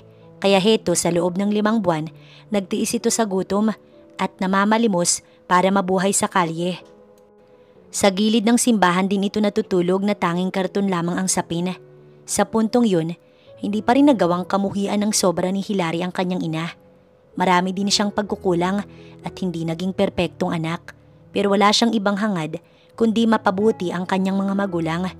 Kalaunan, lumapit na rin si Heidi sa mag-inang nag-uusap nang makilala nito ang kanyang lola. Tulad ng ina nito, niyakap ng bata si Lorena. Lola, hindi po ako galit sa inyo. Sorry po kung makulit po ako sa inyo pero lola po kita at hindi ko po kayang makita na umiiyak ang mami ko kaya sumama na po kayo sa amin. Mahirap po dito sa kalye, mainit, minsan malamig, maraming lamok at mabaho. Umiiyak na rin si Heidi na naaawa sa kalagayan ng matanda. Lalong napahagulgol si Lorena na sa kabila ng kasamaan niya, nagawa siyang patawarin ng kanyang anak at ng kanyang apo. Hinaplos nito ang pisngi ni Heidi. "Patawarin mo ko, apo. Hindi ko alam kung anong pumasok na kasamaan sa isip ko't nagawa kitang saktan at pabayaan. Patawarin mo ko." Paulit-ulit na humingi ng tawad si Lorena sa apo at sa kanyang anak, lalo na kay Alfred. Nagulat pa ang lalaki nang lumuhod ang biyanan sa kanyang harapan habang humihingi ng tawad. Mabilis naman itong itinayo ni Alfred. "Inay, hindi nyo kailangang lumuhod sa harapan ko. Tanggapin nyo lang po ako para sa anak nyo. Maging ang 3 apo ninyo, okay na sa akin yun." Nakangiting wika ni Alfred para mawala ang tensyon sa kanilang pagitan. At pagkatapos nga ng pamimigay ng mga bata sa pulubi ng pagkain, kasama nilang iniuwi ang kanyang ina. Katulad nung matagpuan nila noon si Heidi, ay ganoon din kadumi ang kanyang inay. Kaya pagdating sa bahay, agad niya itong pinaligo. Tinawagan niya ang kanyang ama na nahanap na ang asawa nito at sinabing ora mismo susunduin si Lorena. Natapos ang paghihirap ng kanilang mga kalooban ng magkapatawaran. Para kay Hilary, lahat ng sama ng loob at galit ay lumilipas. Mas masarap pa ring mamuhay na walang kinikimkim na galit sa ating puso. Nang sumunod na araw, nakatanggap si Hilary ng makapal na envelope tungkol sa petisyong isinampa nila sa korte para sa legal adoption. Kompleto ang mga dokumentong iyon. Naroon ang lahat na nagpapatunay na naaprubahan ng korte ang kanilang pag-adopt sa 2 bata. Naroon ang approval mula sa DSWD, maging ang amended birth certificate ng 2 bata. Final na ang lahat at naisunod na sa kanilang mag-asawa ang buong pangalan ng mga bata. Napatunayan na wala ng pamilya ang mga ito at simula ngayon sila na ang kikilalaning mga magulang ni Biloy at Patpat. Agad tinawagan ni Hilary ang asawa na kasalukuyang nagtatrabaho sa araw na iyon, pero dahil busy, hindi nito masagot. Kinahapunan ay masaya niyang sinalubong si Alfred para sa magandang balita. "Alfred!" Excited siyang tumakbo palapit sa asawa na sobrang saya at mahigpit na yumakap. Para siyang bata na naglambitin sa leeg nito. Nagtataka bagaman na pangiti ang lalaki. Madali siyang binuhat patungo sa kanilang kwarto. Akala marahil ng lalaki na gusto niyang magpaangkin kaya madali nitong tinanggal ang botones na suot nitong polo. Hindi pa man ay na-excite na si Alfred. Ngayon lang ata unang nagpakita ng motibo ang kanyang asawa na labis niyang ikinatuwa. "Alfred, anong ginagawa mo?" Napapakunot noon naman si Hilary. "Ha? I think gusto mo nito." Pilyong ngiti ni Alfred. Nag-init ang pisngi ni Hilary nang lumitaw ang maskuladong katawan ng asawa. Sa dami ng pinagdaanan nilang dalawa ni Alfred, nawala na nga sila ng time na mag-ana-ana. Oras na siguro para pagtuunan niya ng pansin ng bagay na matagal niya nang pinanabikan sa asawa. Nanggagapin ni Alfred ang palad niya at hapitin ito palapit sa katawan ng asawa. Nawala sa isip niya ang dapat sanang sasabihing magandang balita. Nadarang siya nang simulan siyang halikan ni Alfred sa labi, pababa sa kanyang leeg. Binuhay nito ang natutulog niyang kalamnan at tinangay ang kanyang isipan sa kalawakan at dinama ang masarap na pakiramdam mula sa mga palad at labi ni Alfred na sumasamba sa kanyang katawan. Ibinuhos nila sa isa't isa ang pananabik sa mga sandaling yun hanggang sa napawi ang kanilang pangungulila sa bawat isa. Pagkatapos, tsaka niya sinabi kay Alfred ang magandang balita tungkol sa naaprobahang adoption paper. Pero tinawag na pala ito ni attorney kaya kanina pa nalaman ng kanyang asawa ang tungkol doon. Simula noon, naging masaya at buo nang nagsasama ang kanilang pamilya. Natutuwa siya sa pagbabago ng kanyang ina. Dahil naging magiliw na ito sa kanilang 3 anak ni Alfred. Madalas ito sa kanila para bantayan ng mga apo. At ang good news, malapit nang madagdagan ng 3 nilang anak dahil buntis siya ngayon. Isang baby boy ang nasa kanyang sinapupunan at excited na ang 3 bata sa paparating na kapatid. Kaya naman para kay Hilary, wala na siyang mahihiling pa. Nasa kanya na ang lahat ng inaasam niya noon. Buo at masayang pamilya.